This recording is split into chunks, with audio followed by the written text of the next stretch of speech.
Hello, everybody. Welcome. It is a sunny spot.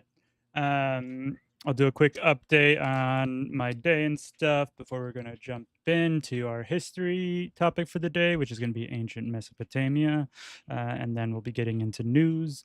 A reminder that tonight I will be ending a little early, probably around 7 or a little after 7, because I have a party that I am going to.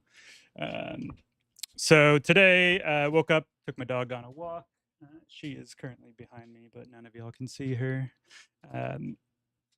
Came home, went and got some groceries and did chores.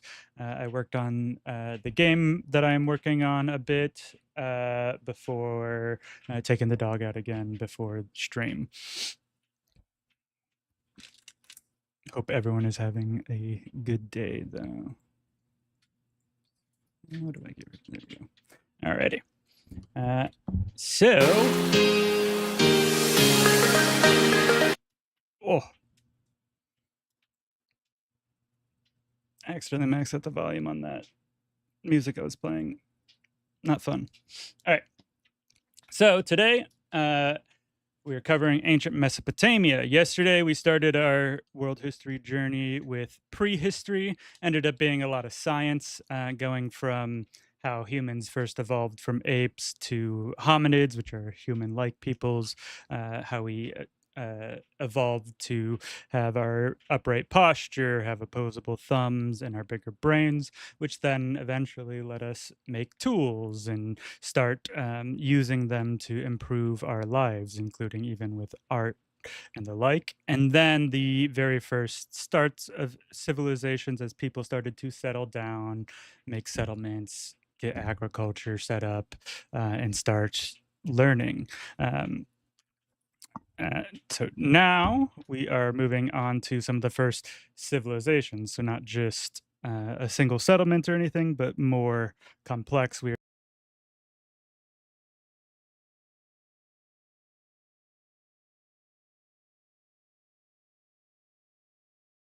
It's the area of modern day Iraq. It's between these two rivers here. That was prime location for setting up this early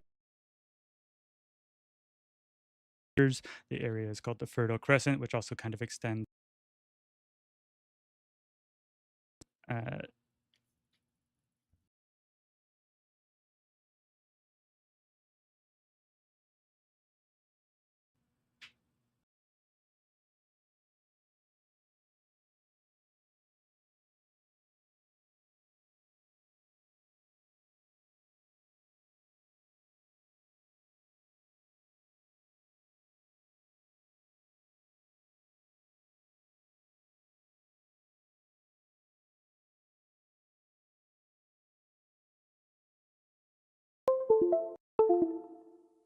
testing, testing.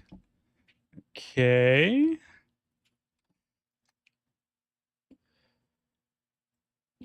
Just going to. All right. We'll redo the start there. So we're in Mesopotamia. It's the area between the Tigris and Euphrates rivers. This is where some of the first human civilizations started to take form. It's in modern day Iraq, but the Fertile Crescent area that people refer to usually also extends over here towards Egypt. Um, One of the very first civilizations that popped up was Sumeria. Sumeria was uh, founded around or started developing around 4000 BCE. So that's 6,000 plus years ago now from modern day. They took advantage of the rich soil around these two rivers that deposited mineral rich ground for farming. Uh, the people of Sumeria were primarily led by religious classes. They had a polytheistic religion where they had many, many, many gods. They tended to revolve around the rivers that they used as their lifeblood. They frequently built ziggurats, which are the stepped pyramids. That were generally massive temples made of clay bricks. Most of them have been lost to this day. Some were buried, and archaeologists have uncovered them. Um, but like a lot of really ancient structures, not many or none have really survived till today. This made Sumeria a theocracy, which is they were ruled by religion, ruled by a priest class.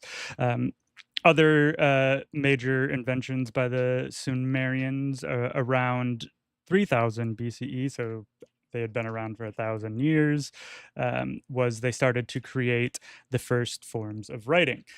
This is cuneiform. I believe I mentioned it briefly yesterday, but as you can see, they took kind of the visuals of things and made very, very small kind of indents and impression versions of them, just basic lines. And they took clay tablets that were wet and they just used reeds and other things to to poke the words into the clay tablets. The issue being that once the clay tablets dried, uh, you couldn't change them at all. This does create a class in their society of scribes, of people who actually made these writings, but uh, many of and because they were on clay tablets, many of them have survived to this day. I believe there's a lot of museums in Great Britain and stuff that have cuneiform tablets, and they're working on translating them, or if they found fragmented tablets, they're working on trying to bring them together and find cohesive workings or cohesive works. Writing also is where we get some of the first literature, just stories. Uh, Hello, Cosmic Kraken. There is one of the major first epic tales is the story of Gilgamesh, a legendary king, and his best friend Enkidu. Uh, Additionally, in the area, they were primarily made up of settlements called city-states. This is a city that effectively acts as the regional, like, political power in the area around them, but most of the population just lives in the city. It's different than like later nations and stuff, where it's multiple settlements that are under the control of one entity.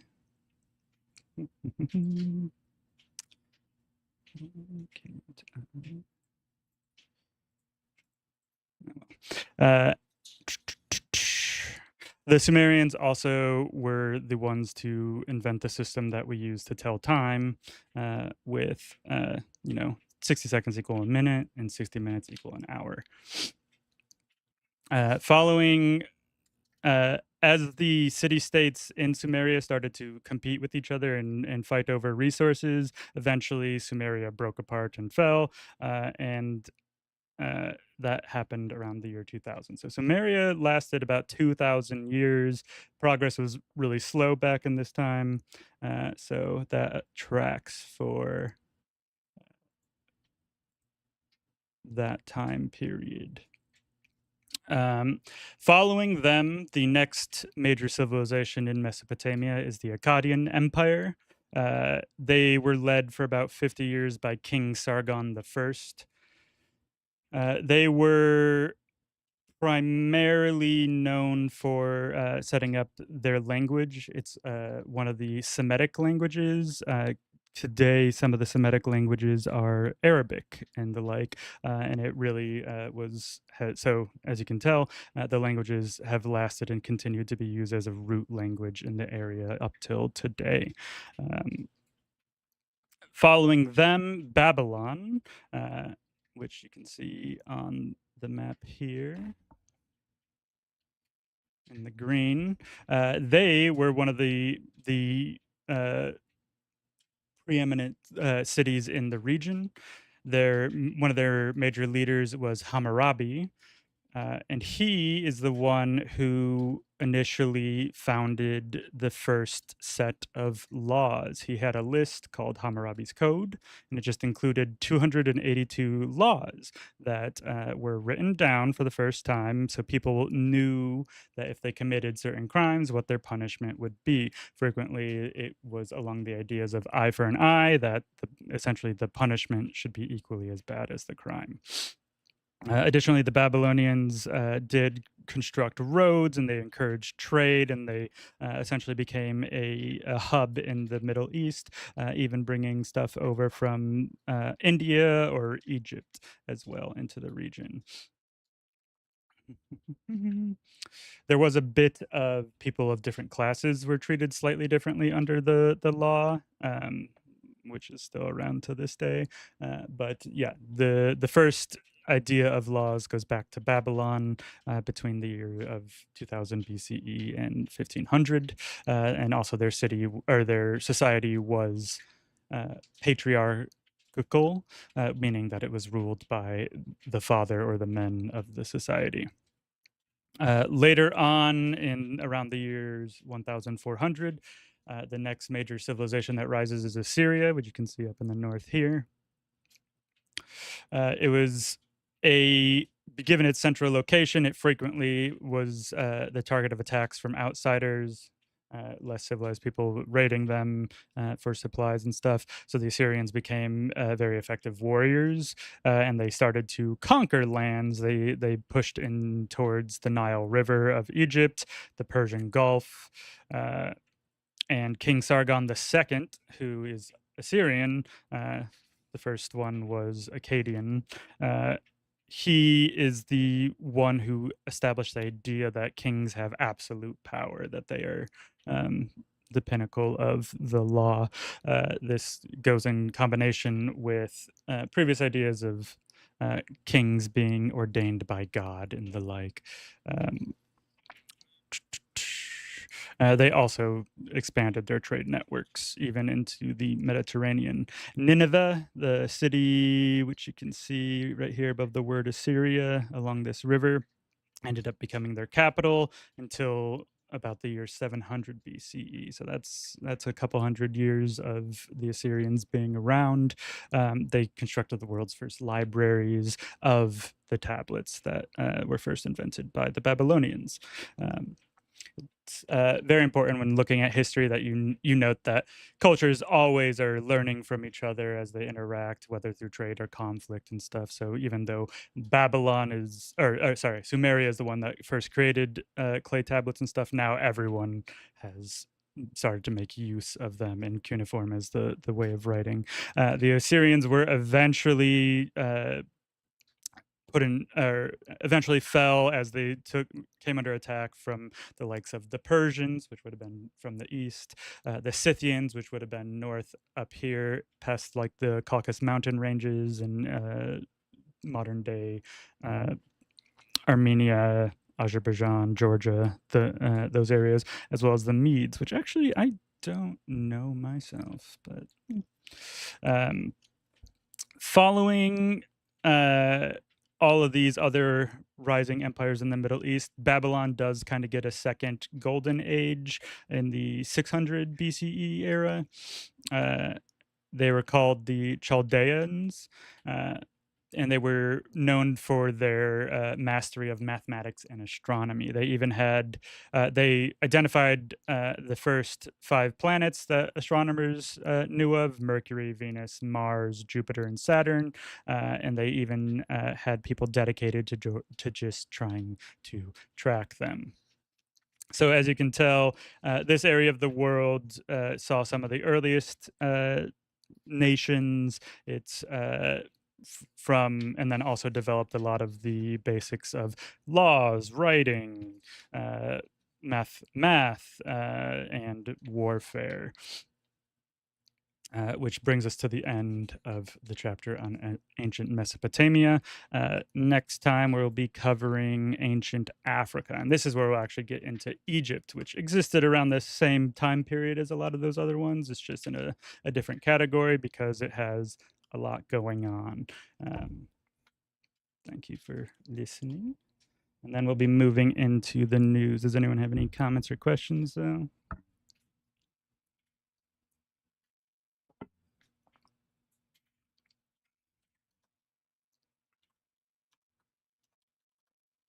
Also looking up the Medes ancient civilization. It looks like they were Iranian people between western and northern Iran. Right up here. Is this the Caspian Sea, I believe, up here? So they had so the Assyrians were eventually destroyed by Persians from the east, Medes from the northeast, and Scythians from the north. Ready. Cool. With that, we'll get into the news, everyone's favorite segment. Today we're covering some more of the DC National Guard being mobilized, as well as a brief little bit on the new Bureau of Labor Statistics appointee, and then talking more about Gaza and what's happening with Israel and Palestine. If we get to it, there's a couple more things on Epstein about the Democratic Party and their nominees. Specifically, they've been pushing Pete Buttigieg a lot recently, but he's still pushing a lot of the same moderate talking points, especially on Palestine and Israel. So I'm not exactly thrilled with him. And we might get into some more fun videos like John Oliver segments and stuff if we have time. But like I said, I'll be ending a little early tonight. Alrighty, so let's get into it. National Guard troops could soon have boots on the ground in D.C. as soon as today. And that comes as President Trump makes a renewed push to crack down on crime in his own backyard. How he says he'll do that? A federal takeover of the nation's capital. I'm announcing a historic action to rescue our nation's capital from crime, bloodshed, bedlam, and squalor, and worse. This is Liberation Day in D.C., and we're going to take our capital back.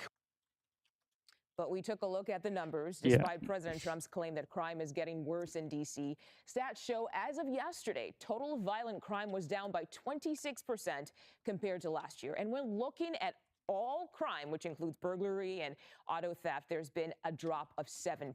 So let's go live to the White House and CBS News White House reporter Aaron Navarro. Aaron, thank you for your time today. The reaction to the president's announcement has been pouring in.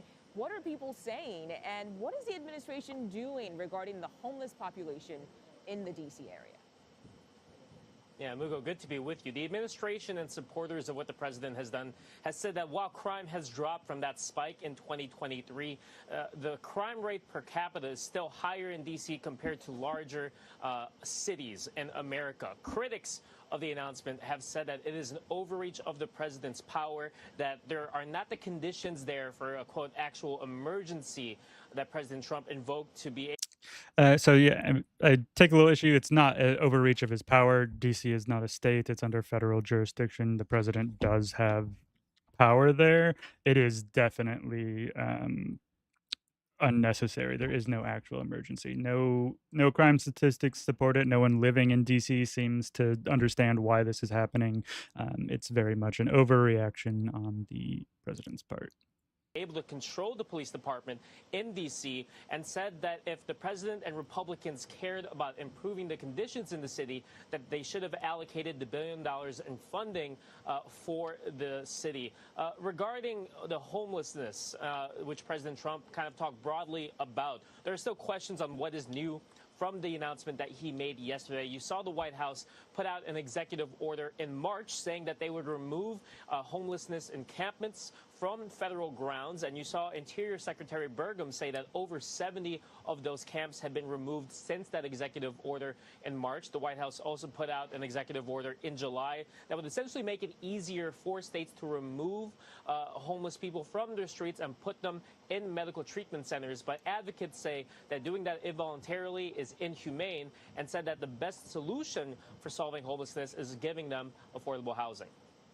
And Aaron, yeah, shocking. The best way to make it so that people aren't homeless is to give them a house. And also, yeah, just kicking people out of like settlements or places where they're trying to survive and sending them who knows where, I guess, just into the backcountry or whatever, is a little ridiculous. Or I mean, they're probably going to imprison them, but.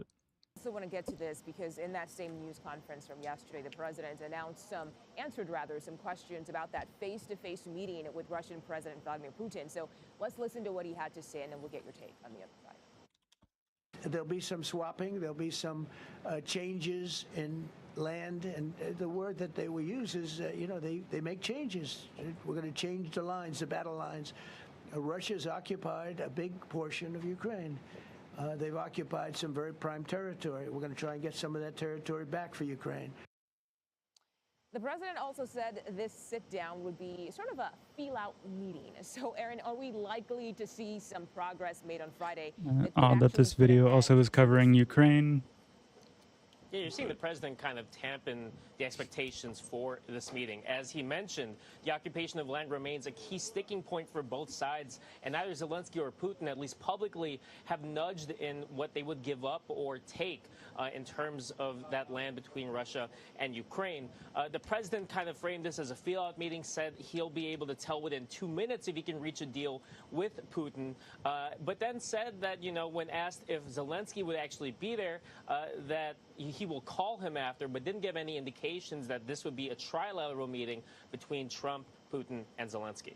Right. And while we have you here, Aaron, I want to get your take on the move by the Trump administration to delay tariffs on Chinese goods for an additional 9. Yeah, this clip's covering a bunch of other stuff. I'll probably stop it here. We already know about the tariffs. They're terrible. They don't help the country. They don't help keep stuff here because we have a international economy where things are constantly imported and exported from other countries. And then we talked about the Russia-Putin talks a bit yesterday as well. I don't feel like there's really been any significant news on them besides the fact that Russia has started an offensive, probably just trying to claim more land before the talks on Friday so they can claim that, oh, we'll just draw the borders where the military have taken control. 90 days. What's the thinking from the White House on this decision? Yeah, this was going to be a deadline where you'd see both U.S. and China. President Trump putting other major cities on notice as he takes over the D.C. police force and mobilizes 800 National Guard troops into the nation's capital.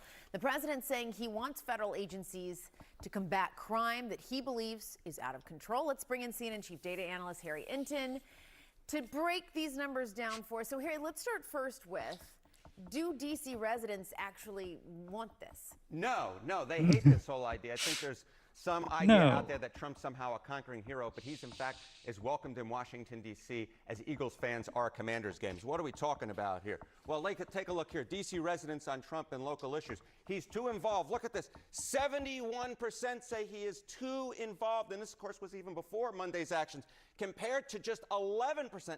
Just 11% who say they want him more involved. In fact, a majority of every single demo tested by the Washington Post in a poll earlier this year found that they believe that he was, in fact, too involved. D.C. residents hate this whole idea of Trump getting involved in local issues. But how do they feel about crime? Do they agree with the president that this is something that's out of control? Yeah, okay, so let's talk about that a little bit, right? D.C. residents on the top problem facing D.C., crime, violence, and guns. In 2022, it was 36%.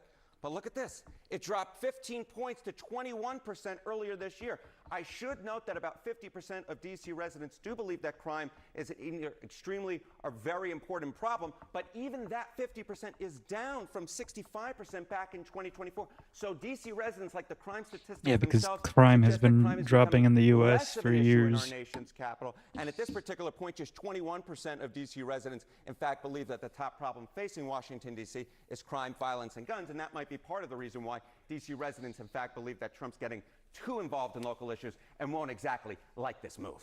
And what does the data say about President Trump and his relationship to D.C., why he might have feelings about that? Yeah, a lot of people have been concentrating on the policy of this decision by President Trump, but I think it's also important to point out the politics of this decision and just talk about one reason why Donald Trump might not like Washington, D.C., besides the crime issue. And that is because I think also something to point out is the reason he is doing this is most likely because he wants to have some other thing in the headlines besides Epstein fallout. And this kind of succeeded because it's ridiculous. take a look at all of the counties or the county equivalents nationwide. We're talking over 3,000. Where did Donald Trump do the worst in 2024? Well, he did the worst in Washington, D.C., getting just 6.5% of the vote. The vast, vast majority, 90% plus of D.C. voters went against Donald Trump. Again, I just think it's so important to point out that D.C. residents don't like this move, and they really don't like President Trump. They hate Donald Trump. They hate Republicans. Over and over again, they have voted against Donald Trump, voted against Republicans. And again, on the crime issue that's so important, a smaller and smaller percentage going down, down, down, believe it is the top problem in our nation's capital. All right, interesting to dig into those numbers. Harry, always good to see you. Nice to see you. John? Well, this morning, some of the biggest voices in MAGA media are uniting now around President Trump's unprecedented expansion of federal policing power in Washington, D.C., quickly rallying around the president after just a short time ago. Many of them were speaking out against the Trump administration's handling or fumbling of the Epstein saga. CNN chief media analyst Brian Stelter tracking this one for us. And Brian, what are you seeing here? There were lots of people yesterday saying, hey, is this a distraction? Is Trump trying to distract from the Epstein scandal? Well, here's the better question.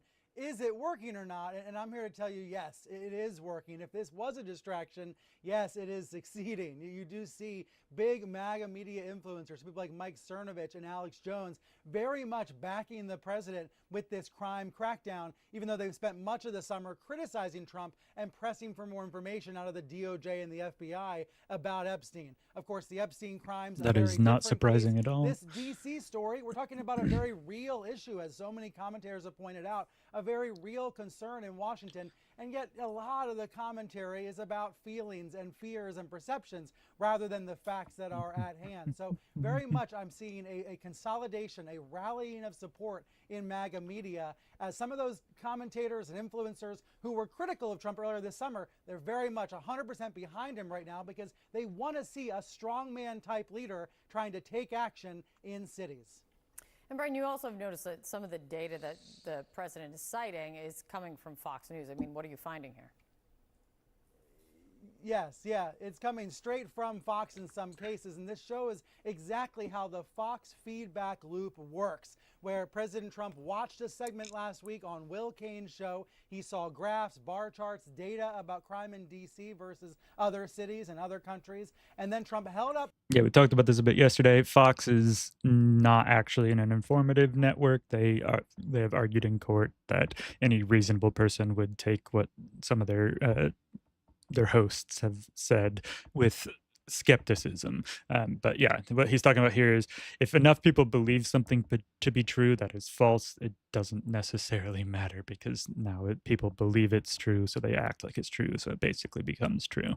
This is why you need verifiable information. This is why you should crack down on sources of misinformation.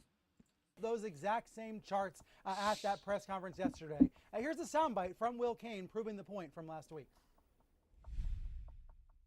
All right, now, crime in our nation's capital, it's not new. In fact, actually, Washington, D.C. is less safe than some capital cities in third world countries.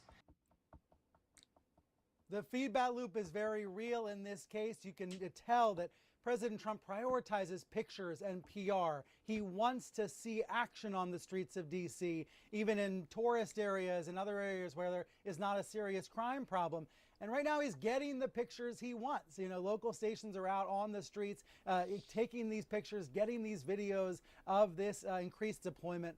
But I think we've known for a number of years at this point that Trump cares deeply about what he sees on TV, what the television networks are showing his base. And in this case, he wants viewers far from Washington to see that something is being done. This is something we've seen time and time again with President Trump. Not just about saying what he's going to do, but he wants to show it. He wants action. He wants visuals. And I think you cannot understand this story about the crime crackdown without understanding the power of the pictures for him.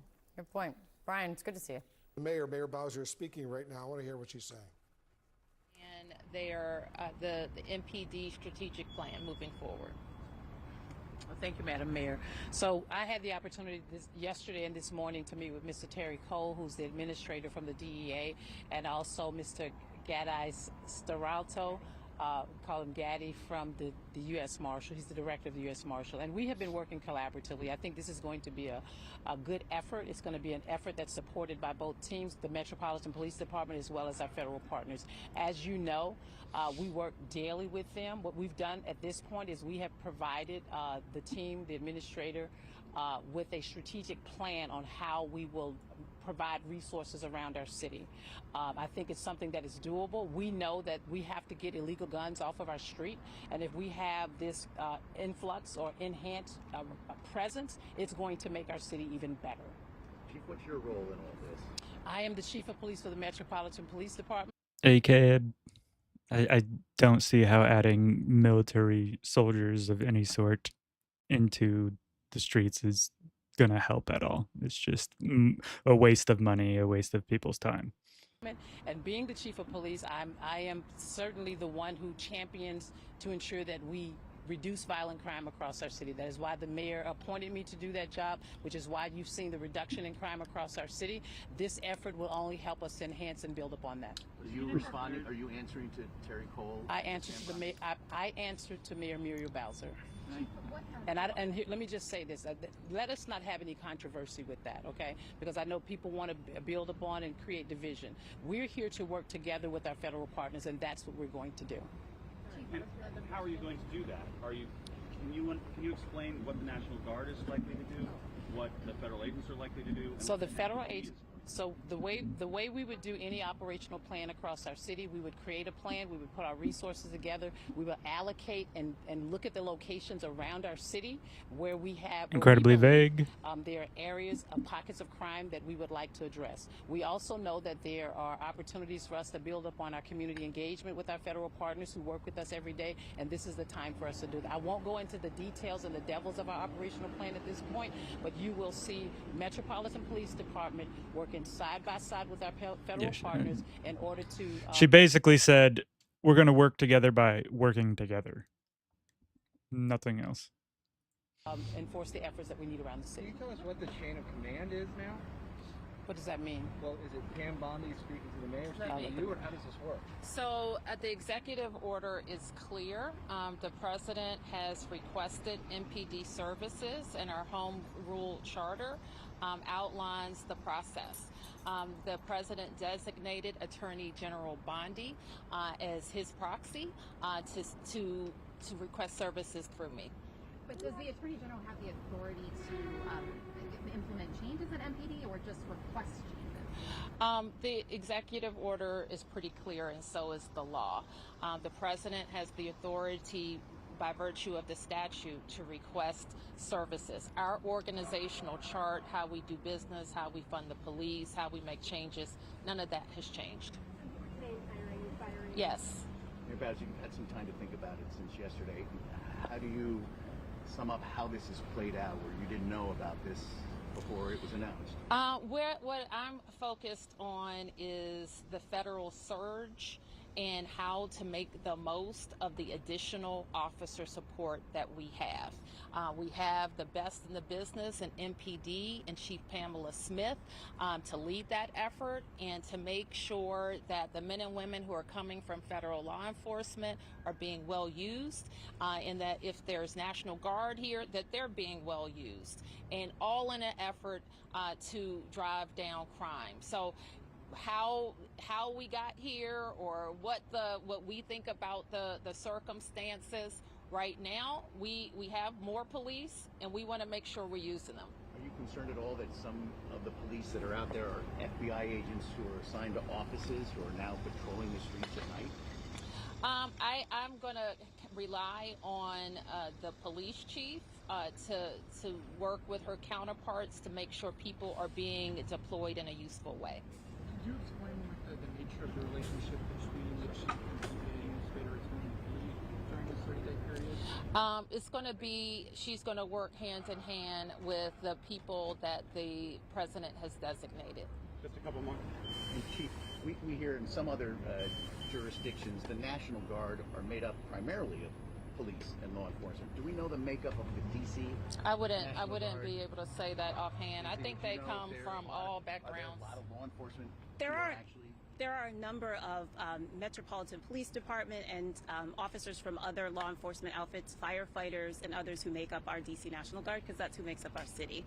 And does the National Guard have the power to make arrests on a day-to-day basis? How does that work? No, the National Guard is not law enforcement. And so, as the chief said, we regularly, because what we do in our city, work with the National Guard, and we'll they're not law enforcement. They're just there to intimidate. do the same, that they will coordinate through the Metropolitan Police Department for any services that they're providing during this time. All right. Thanks, everybody. Thank you. All right, so we just heard from the mayor of Washington, D.C. We heard from the police chief, Pamela Smith, as well.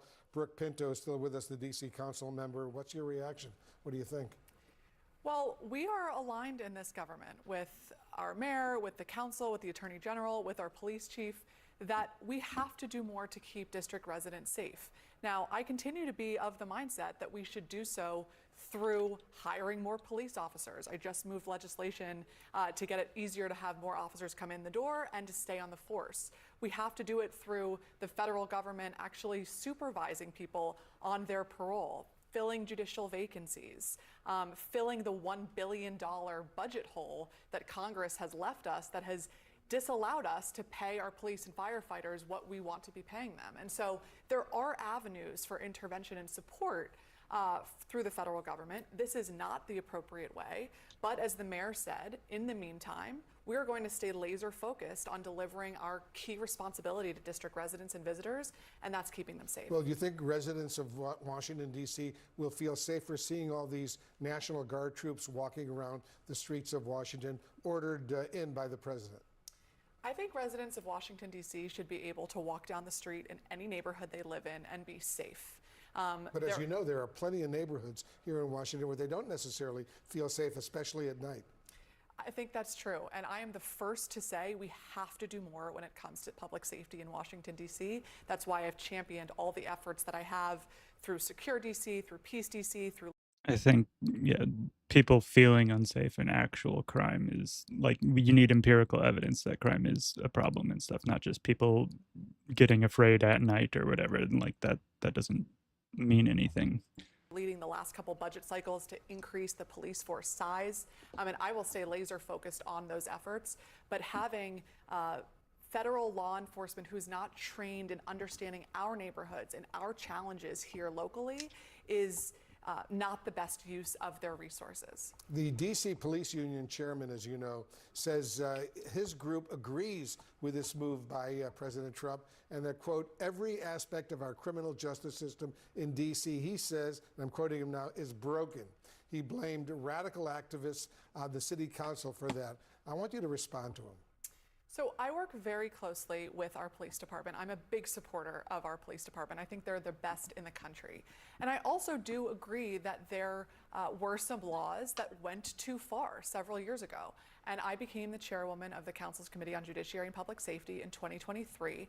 I looked at our entire ecosystem. I worked with the police, with the U.S. Attorney's Office, with our courts, with D.C. residents in all 8 wards, and put together this legislative package to fill many of those gaps. And so I'm proud of the progress that we've made leading to this 30-year low of violent crime. But I am also the first to say we have to do more. Reality and safety have to be true for everyone in D.C., and we take seriously our responsibility here that we're also the nation's capital. And so you have to be safe whether you've lived here your whole life, you're having an internship on Capitol Hill for the summer, or you're a tourist from anywhere in the world. That is not lost on us, and that's why collaboration with the federal government is important to accomplish those goals. So important indeed, and you make good points. For information on Brooke Pinto, who is speaking here, she was born to a private equity investor. She has a degree in law and then immediately went into politics. Thanks so much for your service. Thanks so much for joining us, D.C. Council Member Brooke Pinto. Appreciate it very, very much. President Trump announcing he is taking control Now on to of Fox. Washington, D.C. and the police and deploying the National Guard in an unprecedented crackdown on crime in our nation's capital. Mark Meredith joins us now from Washington with the latest. Hey, Mark. Ainsley, Brian, and Lawrence, good morning, friends. Once again, traditionally getting tough on crime is not controversial, but the White House is facing opposition from D.C. leaders after it vowed to help clean up D.C.'s streets. We got the idea of what the president's unveiling here. He's Because it's dispatching a 800 false National motive. Guard troops, taking control of D.C.'s police department, and offering more federal resources to help the district get crime under control. This issue directly impacts the functioning of the federal government and is a threat to America, really. It's a threat to our country. We have other cities also that are bad. We also got a statement from D.C. City Council. They responded to Trump saying this is a manufactured intrusion on local authority. Violent crime in the district is at the lowest rates we have seen in 30 years. The statement goes on to say federalizing the police department is unwarranted because there is no federal emergency. But guys, crime is still happening, including overnight. There was a fatal shooting. I mean, yeah, crime always is happening. It just like you have enough people in an area, it's gonna happen. Roughly 1 mile from the White House. Now we're hearing from D.C.'s U.S. attorney, who is urging local leaders to stiffen the punishments criminals may face for crimes both big and small. We've got to repeal these laws of the left-leaning D.C. Council, one member of whom I just indicted recently, and we've got to make this place safe for the people in the district. D.C.'s sole congressional delegate is calling this all political overreach, but D.C.'s police union is applauding the White House for taking action. In order to fix this problem and make sure that it doesn't ebb and flow and that the feds come in and we lower crime and then they leave and we're left holding the bag, it's very important that people know that there is underlying legislation that needs to be corrected so that we can actually properly staff this police department in order to properly police the city. Now, the president says he's open to additional crime crackdowns in major cities like Chicago and Los Angeles. The mayor of Chicago said if Trump were to send the National Guard, that it would destabilize the city. That's the quote out of Chicago. Lawrence, Ainsley, and Brian, back to you guys. Mark, the dynamic was so fascinating yesterday because you have the mayor come out and go, well, crime is down. I don't know why he's doing this. He's got a pandemic mindset. But almost everyone in the press room is living in Washington or the surrounding areas. So you don't need to see a bar graph or a pie chart.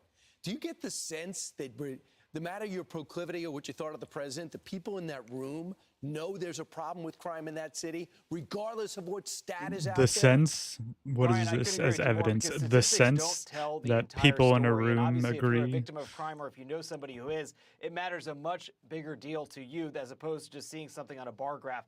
And you asked a question about the reporters. I'll tell you, I went to the Starbucks yesterday before going to the White House. I asked this barista, she's got a 4-year-old boy. She's out there every day at 5 in the morning working her butt off. I said, what do you think about the National Guard coming? She goes, thank God they've got to get the city under control, because she deals with the homeless in the store. She's got to deal with the crime in Anacostia. D.C. residents, yes, they are aware that this is going to be a huge political fight, but there is absolutely a crime problem in the nation's capital. Yeah, if you live in a neighborhood, you just want safety. You don't care how it's done. So Donald Trump said that he's invoking this under Section 7. Yeah, except you should care how it's done, because if they're just going around executing people, that's wrong. 40 of the D.C. Home Rule Act. He had to notify Congress, right? Yeah. And he is able to bring in the National Guard for the next 30 days without having a vote from Congress. Is that right? Ainsley, that is right. And he did notify the appropriate committees yesterday. So basically the clock is ticking. This gives Congress until mid-September to decide whether or not they want to extend the emergency. But this is unprecedented. We don't know what this is going to look like in the next week, 2 weeks, whether or not this is actually going to be well received by D.C. residents or if there's going to be pushback. My bet, Ainsley, guys, would be that by the weekend, when there's going to be an uptick in whether or not there's people out and about, whether we see more crime and how it's handled, if people say this is a good thing, or they're saying this is going in the wrong direction. But we had a fatal shooting just last night. So crime certainly, that was my favorite point, was that the council was saying there is no crime emergency. And then we had a fatal shooting 1 mile from the White House. Logan Circle is a nice area. Yeah, I mean, again, that's anecdotal. Just because it's coincidentally around the same time doesn't mean that it's always happening. For all we know, they also just like made it happen themselves in order to accentuate their desire. The city, not that it means that it shouldn't happen in other areas, but it's still absolutely happening. All right, Mark, thank you so much. Thank you, Mark. So, Brian, to your point, the press is in the city, right? We've heard stories for years. We've seen camera crews be attacked.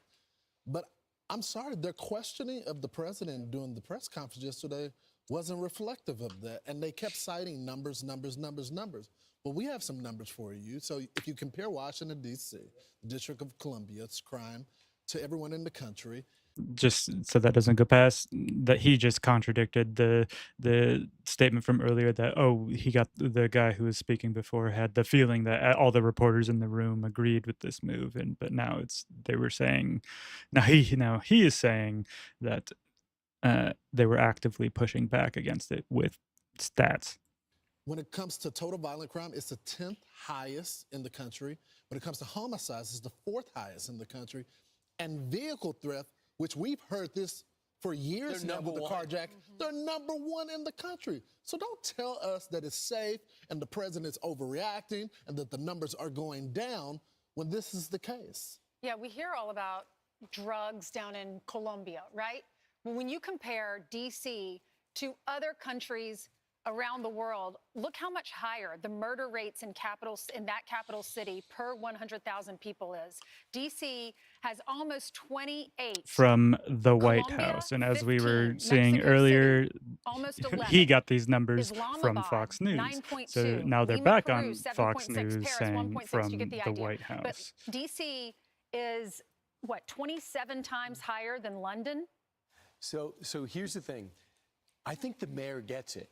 So she was like torn at her press conference because what city wouldn't want additional law enforcement to help suppress crime? It makes them look better. Number one, you want to make sure your neighbors are safe, and everybody knows it's not safe. The numbers are down to compare it where it was. And then I see this story yesterday. The Metropolitan Police Department confirmed that Mike Pulliam was placed on paid administrative leave. Why? Because he accused his commander of deliberately falsifying crime data. So Pullman, the former commander of the 3rd District of Columbia Heights, was placed on leave with pay and told he's under investigation for, get this, questionable changes to crime data. Now, he says I'd like to see the results of the investigation first. Complaint against the executive assistant chief for doing the same thing. So the one way or another, might not be right. so more problems with the numbers. We always wonder, what are you doing with the numbers? It doesn't feel as safe. In New York City, they say it's never been safer. Eric Adams was here saying that. Well, you go, it doesn't feel that way, and you certainly don't feel that way in the subways. And then you have the anecdotal information. But now I can't even believe the numbers are going cares in the right what any direction, individual even though the person numbers are not feels. strong. But guys, this is just the beginning.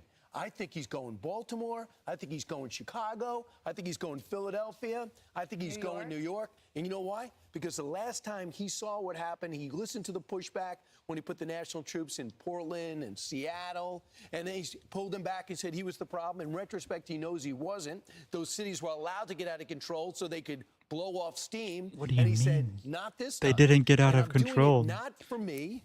I'm doing Nothing it for the happened. people of that city who didn't vote for me.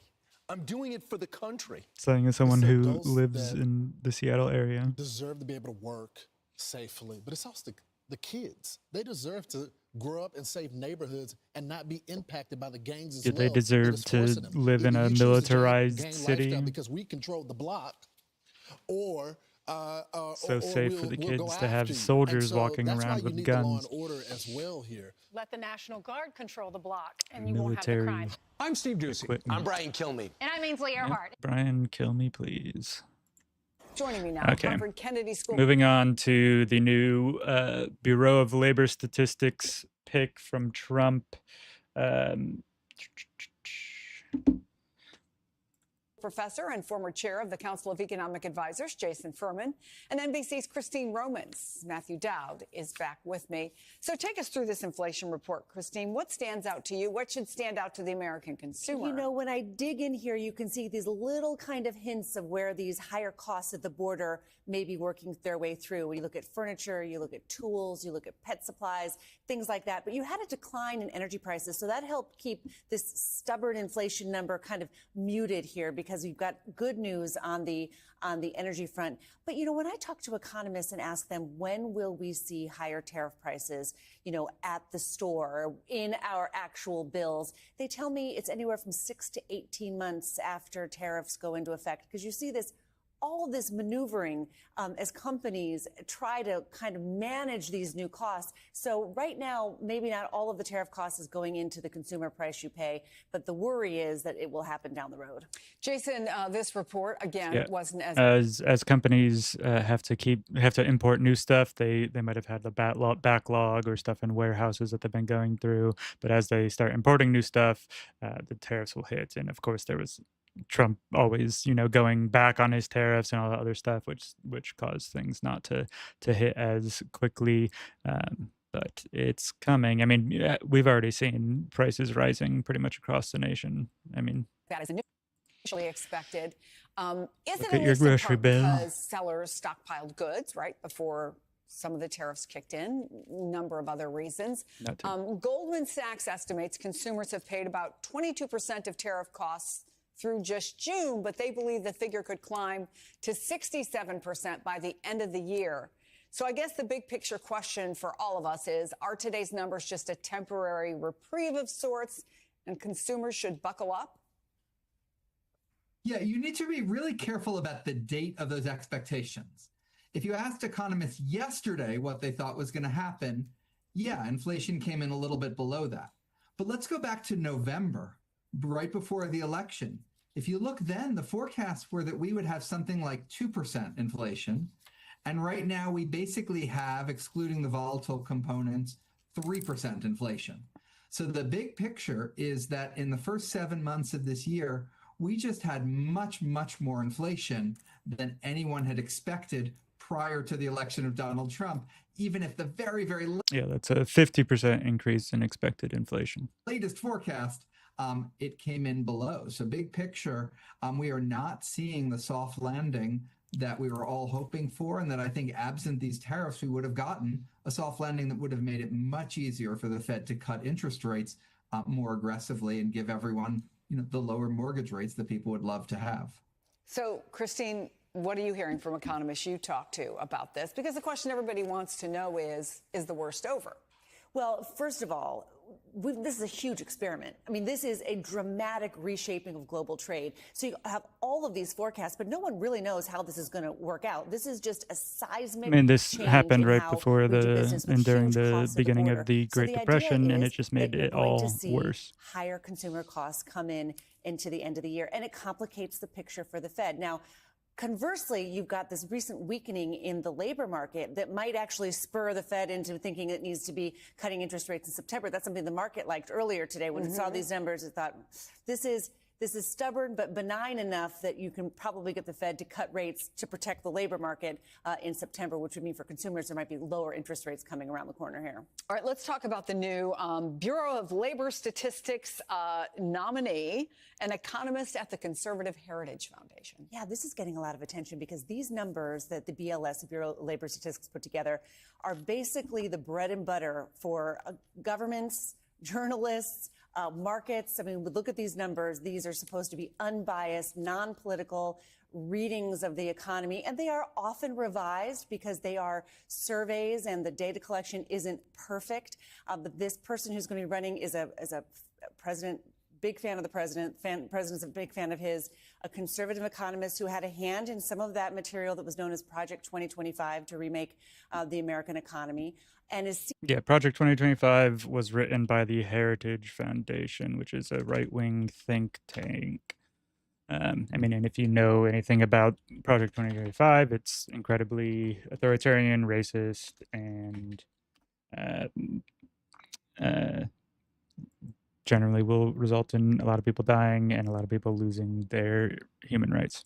Seen by outsiders as a much more political pick than you're used to at the very important, nonpartisan Bureau of Labor Statistics. Also, some concern among economists that I talked to that there have been budget cuts and you're not getting all of the input data that you normally would be getting. They took a look at like 90,000 different prices every month to put together this CPI, and they're not quite getting all of that. So there are some things to address there, I think. So, Matthew, I'm sorry. Well, let me go to Jason, because I want to pick up on something you said, Christine. Sure. You've lived inside this world, Jason. What do you do when your boss, and it's not supposed to be your boss, but President Trump making himself essentially the boss of the numbers, what do you do when the numbers that have long guided federal policy are not believed by the President of the United States, or is willing to find someone who can give him numbers that he's a little more comfortable with? Yeah, no. So this is someone from the Heritage Foundation, the people who wrote Project 2025, and he is a fanboy of Trump's, that Trump is now putting in charge of Bureau of Labor Statistics because he fired the last guy because there was an edit that made his economy look worse because it is worse. And you can't have the truth of him being a terrible president crashing the economy. You have to have someone there who will just regurgitate whatever numbers he gives them so that his economy looks better than it actually is. Look, it's just so sad for me that we're even talking about this. There's almost no one who watches this show who should have to know or think about who the commissioner of the Bureau of Labor Statistics is. It's my job, and I don't even want to do it. you get the data, and then you can argue, what does it mean? Was it high? Was it low? Was it transitory? Was it permanent? It's all sorts of really interesting questions, but you get the data, and the data is the data. Unfortunately, your viewers do need to know about this person. This is someone who is picked, who's been roundly criticized by every single conservative economist that I know, people from basically every conservative think tank, almost every conservative think tank in DC, because he's an extreme partisan. He is not someone who has any technical understanding of these data, not someone with any management experience. The good news is I do think it's going to be hard for him to fake the data over at the Bureau of Labor Statistics, no matter how much Donald Trump wants him to. Really, why do you say that? The bad news is it's not impossible. There's 2,000 civil servants there. Traditionally, the commissioner doesn't even get to see the number until after it's completely locked. They cannot engage with it before, but that's a tradition. That's a norm. And, so I'm worried. I'm not certain. And by the way, there's a lot you could do to worsen the quality of these statistics, which is already happening with the budget cuts, with disbanding, panels of technical advisors and the like. So the best case here is the quality degrades. The worst case is outright fraud, and none of that is good. So, Matthew, Trump is also renewing his attacks on the Fed chair, Jerome Powell, who, frankly, is almost done with his term in any case. But he's posting that he must lower the rate, that he's considering allowing a major lawsuit against Powell to proceed because of the horribly and grossly incompetent job he has done in Yeah, gotta love all my political opponents are trying to sue me because I'm so correct and everyone loves me and they can't stand that is now also just, not only actively suing anyone who disagrees with him, but allowing lawsuits against people in the administration or in the government who don't go along with his bullshit. managing the construction of the Fed buildings. We know he's unhappy about that renovation. Is any of this resonating with voters, especially when they go to the grocery store or start shopping for their Christmas presents at the end of the year? Matthew? Well, what's resonating with voters is the fact that Donald Trump ran on the idea that he was going to lower the cost to lower prices, and none of that has happened. And that's why his numbers today he has an overall bad job approval rating. It's like 14 points underwater, but on how he handles inflation and the economy, it's more than 20 points underwater. And this is a huge difference from 2018 when he suffered in the midterm elections.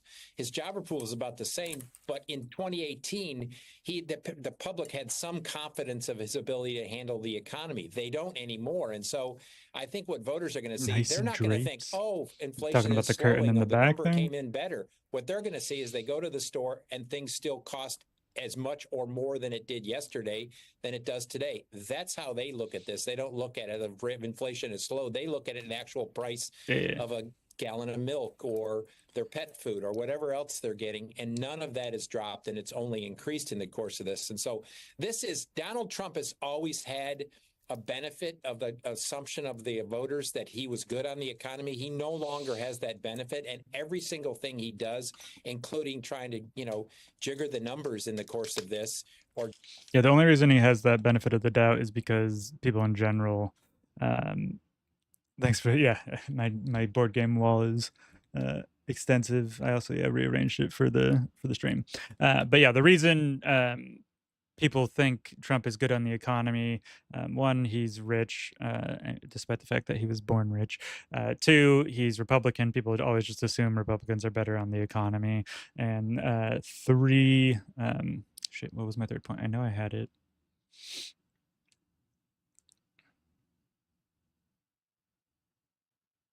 It'll come back to me, hopefully, maybe. Just completely have some fraudulent numbers that is not going to change how people feel when they go to the grocery store. Yeah.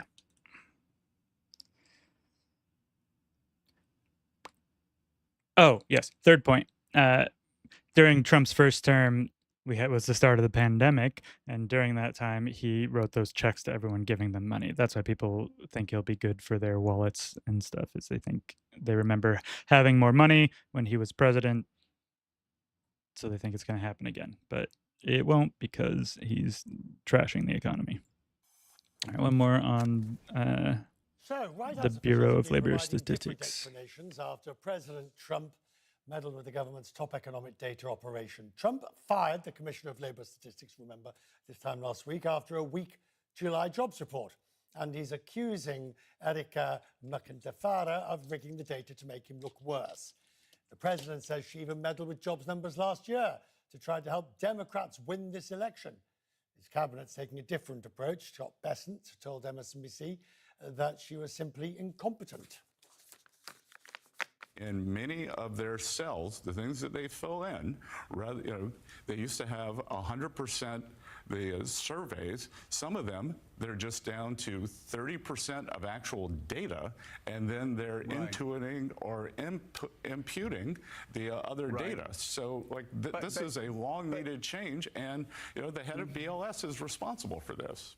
This was the biggest revision, I believe, in 30 years. And this, again, it's a 5 standard deviation miss. You didn't land in Newark instead of New York. You landed in Denver. Now, yesterday, of course, as you were watching, we were interrupted by the event in the Oval Office. President Trump was giving a presentation with Stephen Moore. There you see him on the left, an economist from the Heritage Foundation. The message was clear. The economy is doing far better now compared to the Biden years. Mr. Moore also told the president that he had data proving he was right to dismiss the head of the BLS. It's Quest Means Business. So, of course, Stephen Moore is with me now to discuss this and to put it into context. Mr. Moore, good to see you. Thank you. And thank you for staying with us this evening whilst, of course, we had the president and the president and the prime minister. Look, I watched yesterday. Do you believe President Trump was right to get rid of the head of the BLS? Never mind whether it was because of incompetence or malfeasance. Was he right to get rid of her? Yeah, I do think it is, Richard. And by the way, thanks so much for having me on. Listen, I just want accuracy. These are really important numbers that we come out with each month. I've been doing this for 30 years. As soon as those new jobs. I think, yeah, the fact that it was a large revision is the issue. I don't think the fact that any revision happened is the issue. Trump, though, very clearly just didn't like it because it made his economy look bad. But again, as we saw earlier, people don't feel like it'll be easy to fake these numbers or to. So the fact that the person in charge beforehand changed the numbers or whatever is probably unlikely that they changed them to anything objectively false. They just had more data. Jobs numbers come out on the first Friday of every month. It's the most watched and consequential gauge we have of how the U.S. economy is doing month by month. And we need to make sure those numbers add up, that they are at least fairly accurate. And what's happened over. Yeah, and how exactly does having a loyalist to the president in this position make it so those numbers are just suddenly going to be more accurate? Time, and this is where I'm not blaming one party or another, and I've never met this woman who was running the BLS, so I know nothing about her. But I do know, looking back at the numbers in the last couple of years, they are more and more unreliable, and it's almost like a blind man, shooting darts at a dartboard. They're just not coming very close. And by the way, Scott, the Treasury Secretary Scott Bessent is right that the polling is terrible. So we need a whole revamp of how these numbers are done. Reading the critique, if you will, of your Oval Office, of your White House visit yesterday, the critics say, yes, you came with a load of data, but that in itself was unverifiable. And the unpublished data that you quoted from the various organizations, particularly on unemployment, there's nothing backing it up. So you are, and I'm sure you have got some data backing it up, but the critics today say you are as guilty as the others. Well, I have a lot of critics, Richard, but I will say this, that, at that press conference, it was kind of impromptu press conference we had yesterday, and I had shown Trump some charts, the president, that showed that over the last 2 years of the Biden administration, that the Bureau of Labor Statistics had overstated jobs by between 1 and 1.5 million jobs. That's a whole lot. And my point was that all of the errors in one are in one direction. In other words, if they were just random errors, you would expect them to be going up and down over time, but they weren't. They were all in the direction of overestimating the jobs that Biden had created. And one might look at that and say, well, gee, it looks like they might have been putting their thumb on the scale because this. I think it's like a false conflation to say like any president created these jobs. The president, I mean, even in most cases, the president doesn't actually have that much direct control over the economy. They are leading the nation, which can inflict and impact legislation and the likes. As far as I know, uh, not really anything has been passed specifically to help with the economy. We've only done stuff to hurt it, like eliminating federal jobs, eliminating Medicaid and Medicare, and then raising the prices on everything with the tax on everything that comes from tariffs. Was done right before one of the most important elections in our lifetime.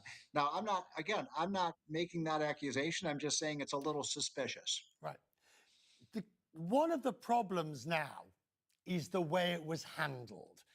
And the question is obviously, I suppose a commission, a bipartisan commission to look into the data of the BLS would be a way to ensure the integrity. Instead, firing Yeah, and that should have happened before someone was just fired at the president's whim. the woman makes it look as though the thumb's going on the scale in the other Because it direction. is. And, with great respect to your academia, you know the significance of the integrity of the data. So I think that's a great idea, Richard. I'm gonna tell the president about that because I think a bipartisan commission would be called for here. This isn't a partisan issue. It's whether we know what to do with these jobs numbers. We have to feel at least somewhat confident that the numbers are within a 4 or 5% margin of error. And lately they've barely been in a 40 to 50% margin of error. So anything that can get us the accurate data, I'm in favor of. And if that is a bipartisan commission of really smart statisticians, sign me up. Can I talk tariffs briefly, if I may? Can you explain why, in your view, we are not seeing a greater inflationary effect? Somebody is eating the tariff. And do you believe, whenever I put this to other economists on Wall Street, they always say, yes, Richard, it's a case of not yet, but we will. Yeah. Do you share that view? It's a really tough question you're asking, and I think economists will give you all sorts of different answers about who bears the burden of a tariff. My own view is just that, if you put a tariff on, let's say, toys coming into the United States from China, then I think some of that tariff will be the burden of that will be paid for by the producers of those toys in China, and some of the burden will be borne by the people in the United States who buy those toys. We don't know How would it exactly affect what those in China? percentages those are, How? but no question about it. We are Some charging of tariff a costs are cost passed on to to bring it consumers. into the That's country. why one of the things Trump is talking That about, is, and it's an whoever's idea bringing I don't into like the very country much, pays but the tax. he said, okay, well, why don't we provide a rebate check to people who pay the tariff? I think that's a lousy idea personally, but it Because does it is, yeah. acknowledge the fact that consumers are paying slightly higher prices. On the other hand, when people say, well, these tariffs are inflationary, my response to that is, well, wait a minute. We just passed a major tax cut for our businesses so that if you make something here at home, you're going to pay less taxes. If you make Yeah, but something abroad and we bring it into the don't United make States, you're anything going at to pay. home. There's very little manufacturing in the U.S. It is cars. What else? We have some exports with like agricultural products, like corn and corn syrup, and then otherwise it's like entertainment and the likes that we export. More taxes. So it's really just shifting the burden of the tax and the costs, not overall raising costs, if you follow my logic. I do indeed. Mr. Myron to the Fed, eminently qualified, but clearly has a very pro-tariff point of view, and obviously one imagines wants a looser monetary policy. Do you welcome that move? Do you welcome that appointment? Yeah, I think Stephen Myron will be a great addition. You know, listen, you may recall a few years ago, I was nominated to be on the Federal Reserve Board. I didn't make it through the process. But, you know, one of the things I learned is that the person who has almost all the power at the Federal Reserve Board is not the members of the board, but the chairman of the board. I bet, Richard, you probably couldn't mention more than 2 or 3 of the other members of the board. I couldn't. You're right. So You're right. I think what matters most is who's going to be chosen sometime, I don't know, later this year, early next year, to succeed the current chairman, Jerome Powell. Do you have a preference who you think you'd like to see in the job? Sorry? Do you have a preference? Which of the Kevins would you like to see in the job? Yeah, I mean, I love what we call the two Kevins. Yeah. The two Kevins, Kevin Warsh and Kevin Hassett are both excellent economists. They also happen to be good friends of mine, and I think they would be. Look, we need somebody who can keep our dollar strong and stable. I don't want them playing games with our money supply. We learned what happened under Biden when inflation went through the roof. So let's keep inflation low. Let's make sure the dollar remains the world reserve currency, which I think it will. I'm grateful. Thank you. Stephen, it's always a treat and a pleasure to have you on the program and to talk economics with you. Thank you, sir, for taking time today for joining us. Thank you. European leaders. Okay. A brief video on the Ukrainian upcoming peace talks before getting into Gaza. They're speaking out ahead of a high-stakes meeting between President Trump and Russian President Vladimir Putin. All EU members, except for Hungary, signed a joint statement saying the path to peace in Ukraine cannot be decided without Ukraine. Ukrainian President Volodymyr Zelensky has not been formally invited to the meeting in Alaska on Friday. Meanwhile, a new video shows Russian forces making advances in Ukraine ahead of the meeting. This drone footage here shows Russian troops waving flags in the village of Yablunivka. And I want to bring in CBS News intelligence and national security reporter Olivia Gazes. Olivia, thank you for joining us today. What does this statement signal about just how Europe's leaders are feeling ahead of this meeting, and how is Zelensky reacting knowing he will not be part of it? Absolutely, Mugo. So this statement is the Europeans putting up an almost united front, absent Hungary, to say that Ukraine needs to have a seat at the table when it comes to conversations about its own future, and that those conversations, when it involves the Russians, can only take place productively when there is a ceasefire. There is a palpable concern across European capitals that these talks in Alaska between the U.S. and Russia could result in some sort of a deal that they both deem a good one, presented as a fait accompli, and when the Europeans and Ukrainians find it unacceptable, accuse them of walking away from peace. This is Yeah, exactly. It's ridiculous to try and have peace talks with one of the parties that are in conflict not even being represented there. Essentially, Trump is acting as their proxy. This means whatever deal they make, he can try and force it upon them. It doesn't matter if it sucks for the Ukrainians or Zelensky or whatever. And then, yeah, as soon as they say this is a ridiculous deal, he can throw up his hands and say, see, they're not wanting to stop the war. It's their fault. why European leaders have been Very calling on classic President Trump move, to honestly. join an additional call so that they can stress what they believe are the non-starters in this negotiation, and to also point out what should be obvious, that President Putin is a former KGB operative. He is an obsessive of Russian history. He has a manic attention to detail. He is a master negotiator and a master manipulator. And the setup he's walking into, they're afraid, is an easy one for him, because either he gets a deal that is backed by the United States and he has the military advantage negotiating, or the United States says, we're out, and he has more time on the battlefield to make military advances, potentially without Ukraine's most significant military backer for the past several years. It's worth pointing out that this is what U.S. intelligence had assessed from the beginning of the conflict was Putin's long-term aim, that his commitment to taking over parts of Ukraine was going to outlast Western commitments to defending it, and that seems to be what we might be on the very precipice of with these talks on Friday. Yeah, 100%. Yeah, especially with Russia doing their offensive just days before these talks, they're trying to grab as much land as possible, and with Trump being so friendly with Putin in the past, it's definitely likely that Putin is taking this opportunity to get a president that is more agreeable to him to back out of defending Ukraine, despite the fact that Ukraine is our protectorate. They agreed to give up their nukes in order for us, or in exchange for us protecting them. And now that they don't have nukes, they got attacked, and they have to beg us for our protection. And of course, Trump, who loves his favorite strongman Russian daddy, is just going to give him whatever he wants. Friday. Wow. Yeah, it certainly does seem that way. I want to ask you about this because President Trump says he plans to negotiate land swaps between the two sides. We know President Zelensky has said he's completely against that. So how complicated of a process would this be, and how does it affect security in the region? Absolutely. It is incredibly complicated by the president's own acknowledgement, and we don't have a lot of details yet about what these swaps entail, and the devil will almost assuredly be in the details.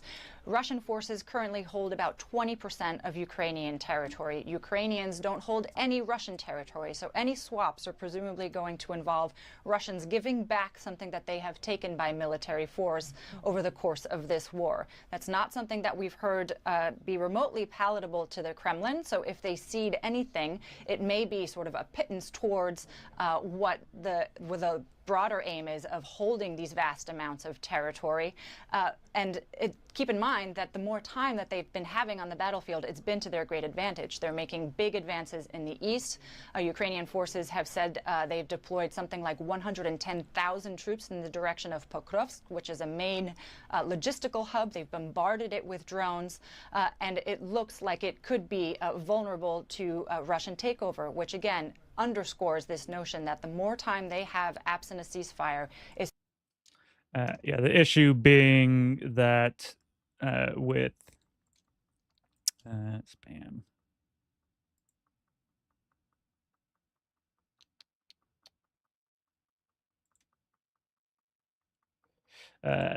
Yeah, the issue being with Ukraine is they just don't have the manpower for an extended war. They don't have the manpower for this wide front that Russia has. I mean, it's really open land over there. They don't have any good choke points and stuff, especially, I mean, given modern warfare. It's hard to have a reduced front of a war in any Putin's great way. military advantage. Yeah, and we'll see what happens come this meeting or summit with President Trump come Friday. Olivia Gazes, thank you so much for your insight today. Appreciate it. Ehud Olmert is the former Prime Minister of Israel. Now we're moving into Gaza and Israel and the conflict there. I'm going to run to the bathroom, but I will be listening. Who served from 2006 to 2009. He joins us now live from Tel Aviv. Good to have you with us, sir. So first of all, I just read out the statement there, strongly worded statement, over 20 countries. Is Benjamin Netanyahu leading Israel into international isolation? I don't know. I really hope that it will not be the case. I personally was campaigning and supporting and proposing a two-state solution when I was prime minister, and I supported it and campaigned for it throughout since then to these very days. And I think that supporting a two-state solution, as some of these countries are proposing, is definitely the right and the possibly only political solution for the historic conflict between us and the Palestinians. I just don't think that it should be presented in the context of a punishment, not a punishment for us, not a punishment for the Palestinians. This is a basis for which we have to aspire, all of us. So yeah, this guy, for those who don't know, is a former prime minister of Israel. Yeah, ex-Israeli PM Olmert. He is talking about the alleged two-state solution that most Western nations proclaim to support, and the recent denouncement from European countries, as well as recognizing Palestine as a threat to get Israel to stop their genocide, which is ridiculous. The fact that people haven't recognized Palestine as a state, but also are purporting to say that we need like the solution to this is two states. To like not recognize the Palestinian people at all is a little ridiculous. And I hope that the Israeli government will come along also. Do you honestly, in your heart, so believe that Benjamin Netanyahu wants to set up a two-state? No, I don't have to believe. He says time and again that he is not in favor of it. But as you know, I'm not a supporter of Netanyahu. I'm in a very strong opposition to Netanyahu, and I'm part of the efforts which is made by many in Israel to change the Israeli government, which I hope will take place, and I hope that it will be a good turning point towards also. Yeah, it needs to take place because Netanyahu keeps trying to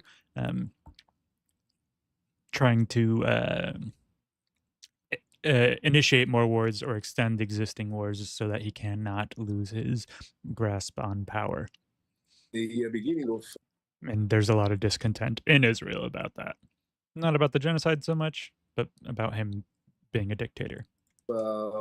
Negotiations between us and Thanks for reporting the bot. By the way, while we have all these expectations and demands from the Israeli government, I think that the Palestinians also ought to get ready to deal with these issues. And I think there is a universal understanding that the Palestinian Authority has to be reformed and re-elected in order to be able to cope with all the challenges involved in moving forward towards a political solution.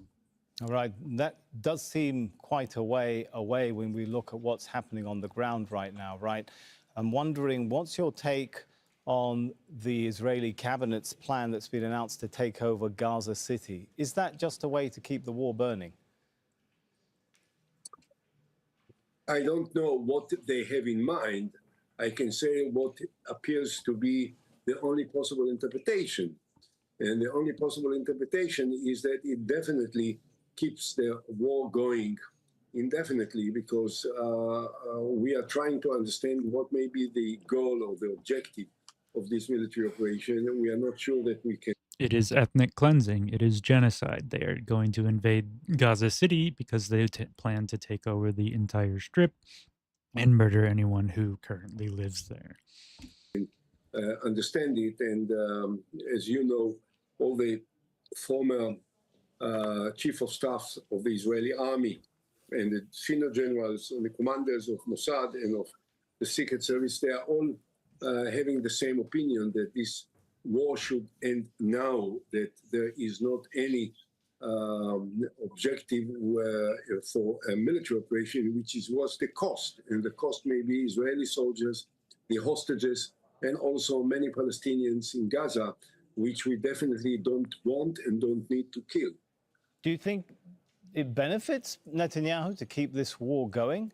I mean, there was a ceasefire deal in place between January 19th, which was seeing the release of Israeli captives and ending the fighting, which the Israeli government violated on March 18th and resumed shelling.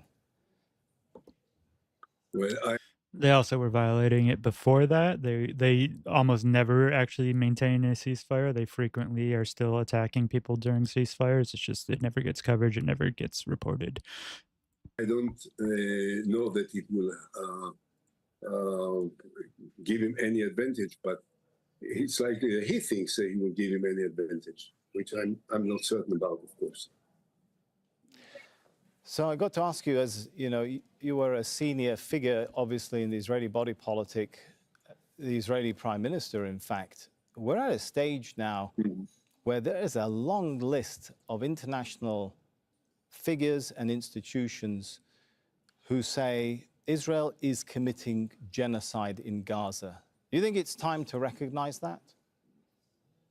No, I quite frankly, look, I mean, criticizing the Israeli government, and I didn't hesitate to accuse the events that are taking place in Gaza sometimes as war crimes. there is not a genocide. There is not a policy of genocide. There is not even a policy of war crimes. There are war crimes committed. Okay. But this is not definitely not a declared policy. This is not something that one can identify any particular order or command that was given by the army or by the government to kill indiscriminately people. Things happen because the war keeps going. Sorry, sir, but we heard from the Israeli minister. Not a policy of genocide.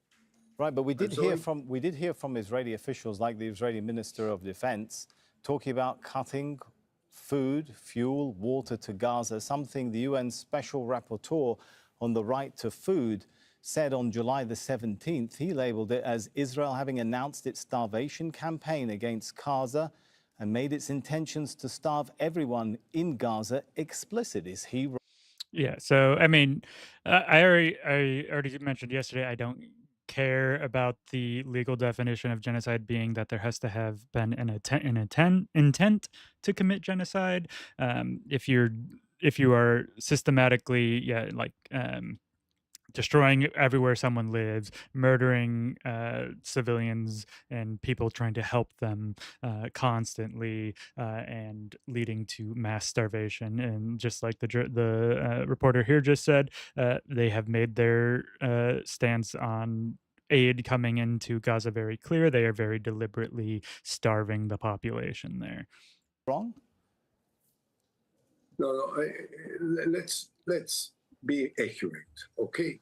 It's very easy to fall in line with the rhetoric and the exaggerations, which are spread. You're not suggesting this international expert with a legal background is exaggerating, right? Excuse me. Let me present my point of view, okay? I think that there are some ministers, not the Minister of Defense, I believe, but there are ministers, Minister of National Defense, Ben-Gvir and Smotrich, which talked about denying the humanitarian needs in Gaza and actually forcing a deportation of Gazans into the south part, which definitely is totally unacceptable and which is a crime. But this has not been accomplished. This has not been perpetrated. This is not presently the policy of the government. The fact is that the government did make exceptional efforts in the last few days to increase the supplies of humanitarian needs. Israel directly and also with the assistance of some other countries that were dropping from the skies, the boxes of food and so on.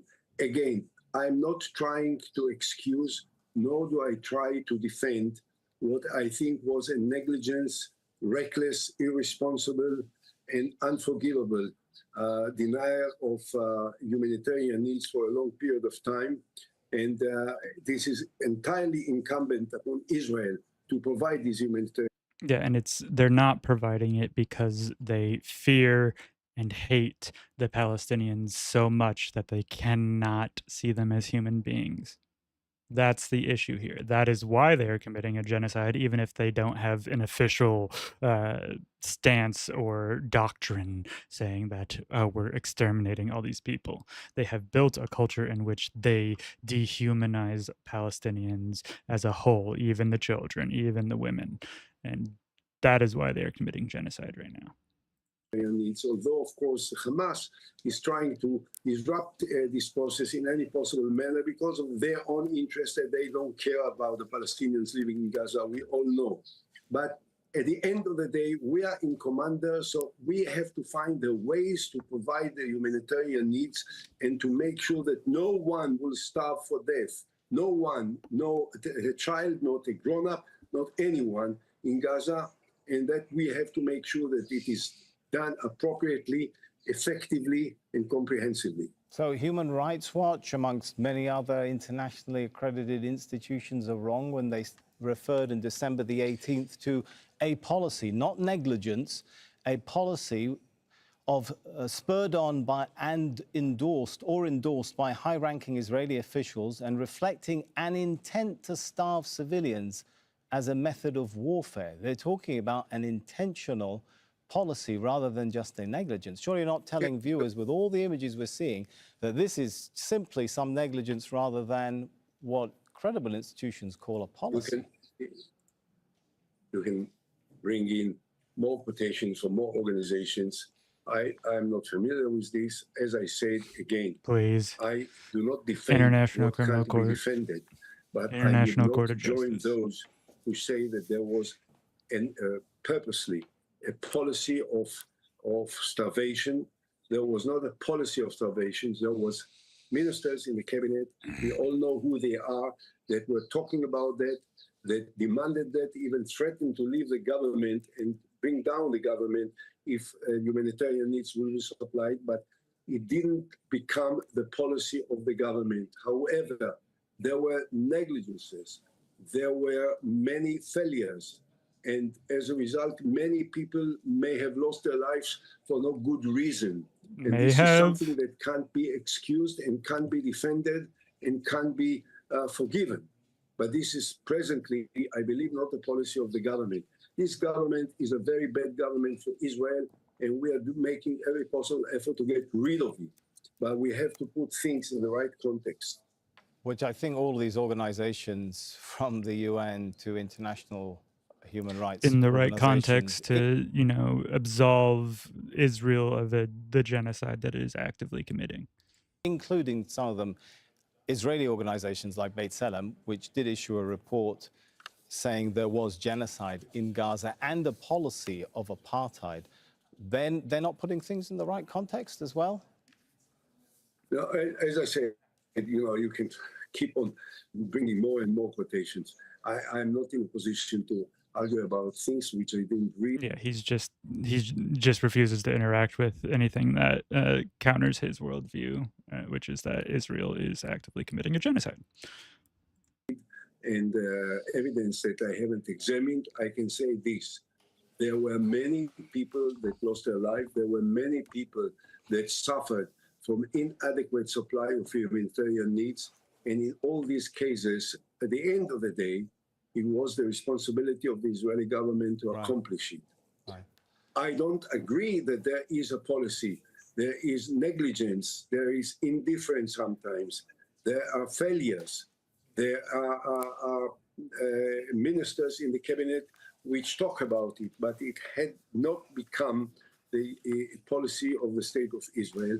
There are many mistakes committed by us, enough, even without exaggerating it. All right, we'll leave it there for the viewers to decide. Thank you very much for your time, Mr. Ehud Olmert, former Israeli Prime Minister. All right. Don't miss out. Get the full picture.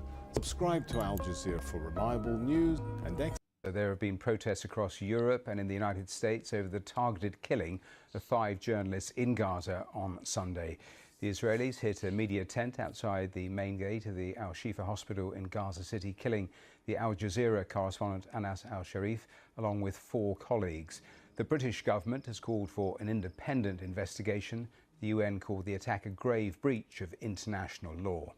Another the 5 one. journalists had worked extensively across Gaza, documenting the death and destruction.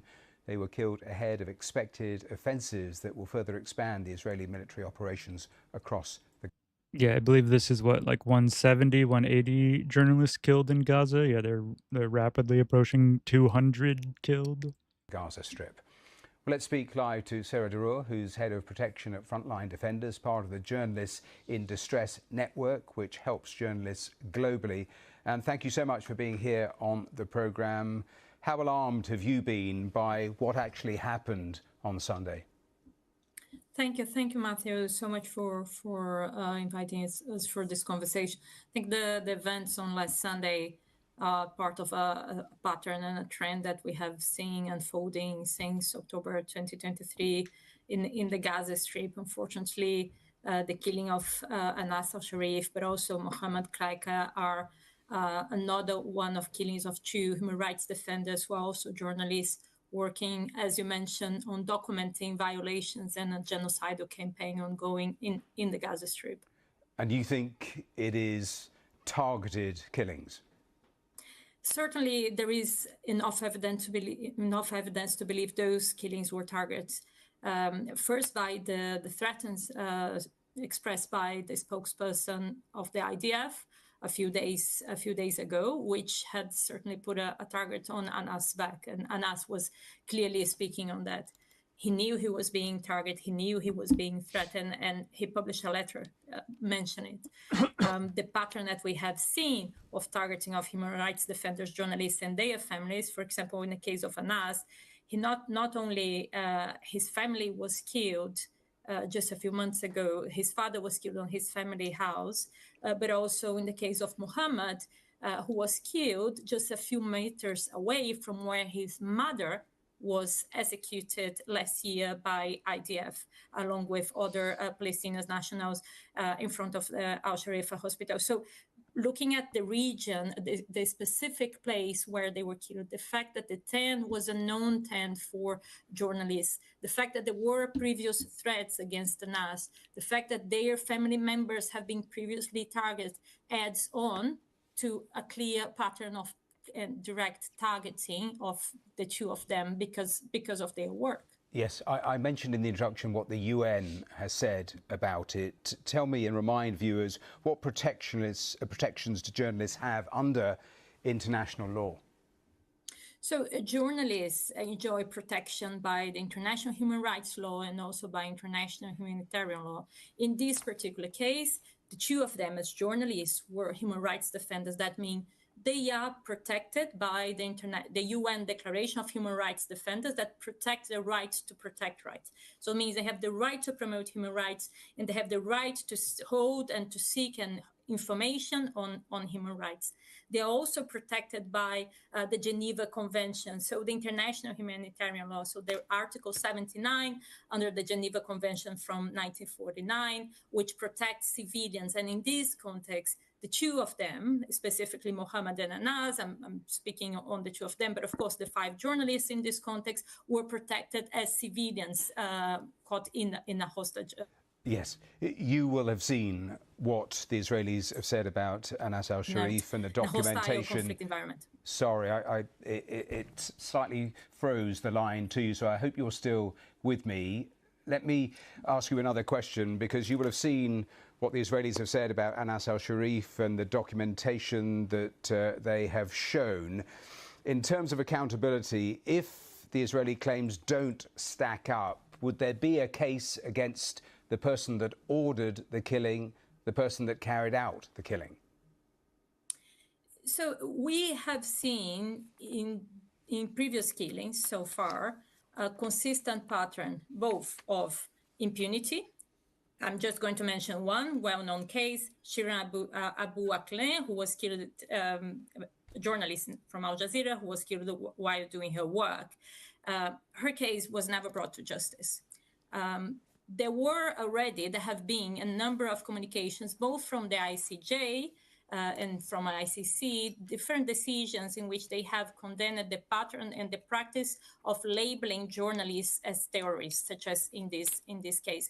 So what are we seeing is both a pattern of labeling as terrorists, but also a pattern of impunity when targeting journalists doing their work in that context. So, of course, there is a case, but there is already previous resolutions, communications from different UN bodies, communications from different international courts. So there is a need also for more concrete action from different states to ensure the international laws to which they also bind the two. So by that, I'm not only talking about international humanitarian law, but also the international human rights law. So both Israel, but also all the other member states need to be accountable and engage on making sure those legislations are secure and the human rights defenders can enjoy the right to defend rights in that context. Sarah Draw, we have to leave it there, but we're grateful for your time. Thanks for talking to us here on BBC News. Yeah, Israel has. It's getting increasingly obvious and ridiculous that Israel has broken so many international laws in plain sight for everyone to see, and nothing ever happens. Defended killing 6 journalists in Gaza, claiming one was a terrorist currently working with Hamas. The IDF says Al Jazeera journalist Anas al-Sharif was an active Hamas military wing operative, that he received a salary from the group, and that what they've presented publicly is only a small declassified portion of intelligence. 4 of al-Sharif's colleagues from Al Jazeera, as well as another independent journalist, were killed in the same strike in an attack widely condemned by organisations advocating for the freedom of the press. Well, we are joined now by Nadav Shoshani, a spokesperson for the IDF. Thank you for joining us today, Mr. Shoshani. Why is the IDF killing journalists? The CPJ accuses Israel of directly targeting and killing at least 20 journalists and media workers since October the 7th. The latest, as we've just heard, an entire Al Jazeera crew with the weekend. Fred, thank you for having me, Jen. First of all, I want to say the IDF does not target journalists. In this strike from 2 days ago, the IDF targeted a Hamas terrorist, an active Hamas terrorist. His position, he had a few positions in the Hamas terror organization, but he was part of their rocket brigade. He was the head of a cell in their rocket brigade, and that's who we target. And I think the question needs to be asked, why is Hamas and why is Al Jazeera having terrorists on their payroll working as journalists, and why are terrorists also functioning as journalists with press justice? I think that those are questions that need to be very alarming, and we need to ask them about what's going on in Gaza. But the IDF does not target journalists. What evidence? Except they what have. evidence do you have that he was currently, and that word currently is important, working for Hamas at the time of his death? Because the information that you have released to us dates back to 2019, the information that the IDF has released to the public.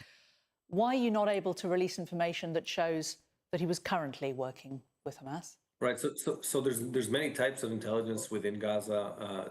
There's many types of intelligence that the IDF has about what's happening in Gaza. One of them, what we showed to the public, are papers that our forces were able to find in different locations within Gaza. Those are easy to declassify, relatively easy. There are more complex, more delicate intelligence that we have to treat very carefully, because Yeah, this is some bullshit. They release stuff, from years ago. I think he got like a $200 payment from someone that I guess they're saying is like Hamas paying him, and that's apparently the evidence that he has been leading a terror cell in Gaza for, I guess, 6 years now on $200. Intelligence that you declassify. If you do it in an uncareful manner, you can't use it the next time, and it's important for us to save life and to have relevant, real-time intelligence. I don't think it's easy to find a specific person in the Gaza Strip, and we're able to do that. We're able to have intelligence on who's a terrorist and who's not, and it's important for us to keep that ability. That means that you can't declassify everything you have, but we know in real time, in the time of the strike, that he was an active terrorist in Hamas. He was, in addition to intelligence, we have of things he was doing and conducting. We also have intelligence And of what the are fact that those? he Why was aren't you on saying? the Hamas payroll while he was on an Al Jazeera payroll. And I remind you, Al Jazeera, journalists that support the terror organization Hamas, he was both. He was, most important. Can I just stop you there? Just as a journalist, I would say that Al Jazeera do not say that they support terrorists Hamas. Al Jazeera is an international news organisation, and it certainly doesn't support any particular side. Al Jazeera had reporters within Hamas, within Israel, on October 7th with Hamas. Al Jazeera are broadcasting Hamas propaganda. Al Jazeera are working for Hamas when they have Al Jazeera are using journalists inside Gaza because, like all the rest of the international media, Israel will not allow international journalists into Gaza. Exactly. Hamas uses Al Jazeera when they run those vile propaganda and vile ceremonies with our hostages in the last ceremony. And I think Al Jazeera is far from condemning Hamas, and Hamas is a terror organization. So if they're supporting Hamas, they're supporting terror, and we should call it by what it is. And yet, that is not the reason we conducted the strike. We conducted the strike against the Hamas terrorist who was in active duty in Hamas. Except they haven't proven that. They just make these claims over and over again, providing no proof. Active role within Hamas. Well, what was his active role within Hamas? He had 2 roles. One of them was head of a cell in their rocket launching brigade in northern Gaza. He had more roles, also kind of related to information Some and things like also that. But kind most of importantly, he related was part of their was. Why rocket can't you launching release this brigade information in a northern declassified Gaza. fashion? And I want to say something. That rocket launching brigade in northern Gaza also tries to fire rockets towards Israeli civilians, but also, and you know, we've had casualties in northern Gaza. There's active fighting in northern Gaza. Sadly, we've had casualties in fighting there in northern Gaza. And there are people, Hamas terrorists, fighting mortar shells from those rocket brigades against IDF. And it's very common practice for IDF when we're operating in an area to go after people in the rocket brigade to make sure that we have freedom of movement, freedom of operation, and that those people are eliminated. I'm just struggling to understand why you cannot release this information in a declassified fashion. You've released the information that you've released already is very old. Again, there are specific types of intelligence that are very delicate and are very complex to declassify. We can speak of them in some sort of paraphrase. It's more complex than that to explain the process of declassifying intelligence. It's a long process, very complex, and you need to keep your sources of intelligence active and not harm them by taking out information from them in a way that would harm those sources from functioning. As you know, the International Committee of Journalists, which is an independent non-profit organisation based in America that promotes press freedom worldwide, absolutely refutes the allegations that you're making about Anas al-Sharif, as did he when he's alive. Based on what?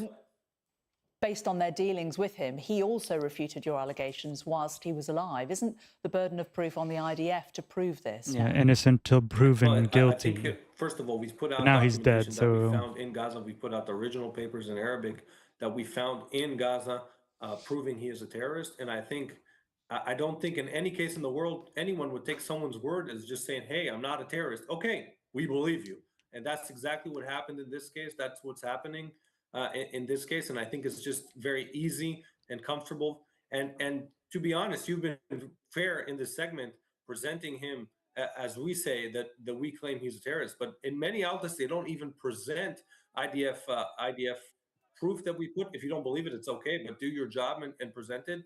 And more than that, this is okay. It's not their job to just present whatever Israel tells them as truth. It's their job to take it, verify it, and determine whether it's actually relevant.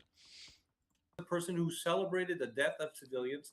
I think it's worth mentioning. He's not this angel people are speaking about. He's a terrorist. And in addition to that, he has been promoting terror, supporting terror. Everyone who knows him says he was a great guy, but picture of him Israel wants to say he's a celebrating the death terrorist. of civilians on October 7th. I think that's important to be said. But more importantly than that, he was an active terrorist in Hamas, receiving salary from Hamas, hence a target in this war that Hamas started. Except they haven't given proof of a salary. They've only said that there was one transaction 6 years ago. And is refusing to end. Okay, and just to reiterate, this is something that he and his employer all denies. There were 7 other people killed in that attack, including another Al Jazeera correspondent, Mohammed Kreke, and the camera operators, Ibrahim Zaher, Mohammed Dufal, and Mohamed Aliwa.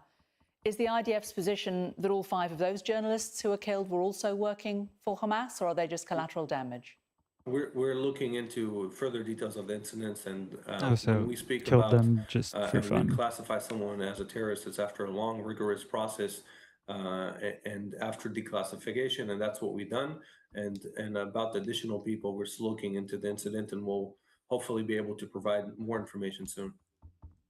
But clearly you must have understood that there was a risk if you're going to drop a bomb into a tent containing a load of journalists that more than the one that you are trying to attack would perish.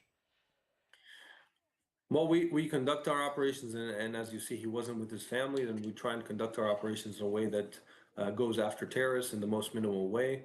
I don't Called want to speak bullshit, given the fact that many civilians have died as they've done precision strikes and the like on Hamas leaders, whether they're civil governing leaders or alleged terrorists. Before it's but if you verified and declassified, kill 8 people when you're aiming for one, is that the most minimal way? Killing 8 if you're aiming for one. Of more combatants alongside him, but I don't want to speak about things before they're declassified, and verified, and I want to be very So responsible. you're saying that you're on going it, to release information about some of these other people that were killed now? I'm saying there's a process of declassification, of verification, and I want to be very responsible. And I'll just say that we're looking into further details of the additional people and further details of this strike. Okay. You may also have seen a special report that we're running today by my colleague Stuart Ramsey about what is happening in the West Bank and the encirclement of towns like Sinjar. Can I ask, why is the IDF closing and opening gates to villages and towns like Sinjar randomly and without... The question should be, why are they even in the West Bank at all? They're not supposed to be there. warning? What is the security protocol past there? treaties Because and international it's really law. disrupting locals' lives, making life incredibly difficult. Well, I think first of all, the IDF policy in Judea and Samaria is to make sure that Please, Judea and Samaria. For those who don't know, that's what Israel likes to call the land, because they try and associate it with some ancient right to the land, as opposed to what it's actually called by the people who were living there when they were given the land post World War II. in any clash between civilians, Jews to Palestinians, and other way, that we keep the safe and order, the order in place, that we keep civilians on both sides safe, that we prevent these types of clashes. That's been our policy. And specifically in Sinjar, we can speak about every specific incident in LinkedIn. Specifically in Sinjar, there were many, many incidents where people were hurling rocks to the main road by the village. Hence, a fence was built. You know, those rocks have killed people driving in cars, caused car accidents that led to death and many injuries. And that's a threat on security. And generally speaking, our policy has been very clear. We do not limit movement as a goal to limit movement. We take steps to provide security. We take steps to deconflict when there's conflicts in the area. And we make sure that we do it with as little as possible limitations on the people from both sides in All this region. lies. If you well know, as a result of the Oslo Accords, it divided up the West Bank into three areas: Area A, B, and C. Area A, these are areas governed by the Palestinian Authority and its security services. Israeli forces aren't meant to be in these areas. They have access to areas B and C. You must know this. Why are the IDF shutting down markets in Hebron that allow settlers and Orthodox Jews to walk freely in areas that the signs on the street say are very clearly for Israelis not to enter under Israeli law? Well, I think I should look into that incident and understand the details, but Hebron Dodging the specifically... We've been running footage of it all day. Hebron, I've seen the piece. I haven't looked at all of it. I've seen the headline and skimmed through it. It's a very interesting piece. And Hebron specifically is a special area where Hebron, there's a place of religion that is important for Muslims and Jews. So it has a little bit of different standards in Hebron. It's not as simple as you described. And I'd be happy to look into that and check and give explanations to anything happening there. Hebron But is it's a clear place where the IDF shouldn't be in Areas A, should it? Hebron specifically is different. Hebron is a place There's that no has, way to explain away a apartheid place and that genocide. is sacred for Jews and both. For Indeed, Jews but and under the Muslims. Oslo Accords, it's there's- classified as Area A. Yeah, but the situation on the ground and also the agreements and the way that it is, there's security arrangements to make sure that Jews and Muslims can carry out their religion at the same time. It's a much more complex place with security arrangements that are designated specifically and out of the ordinary for this situation, where there's a holy place that is both holy for Jews and for Muslims. Okay, we will leave it there. Nadav Shoshani, thank you very much for joining us. Mayor Pete. Alrighty, moving on to the majority report, covering. This is vaguely related to the Gaza stuff, but it's more so covering the Democratic Party and their recent pushing of the recent promoting of various people who could be the next presidential candidate, one of them being Pete Buttigieg. This is like the least... Mayor Pete is running for president. He's already running for president, and he's doing the consultant-approved male podcast circuit. So I think he was on Barstool 2 or 3 weeks ago.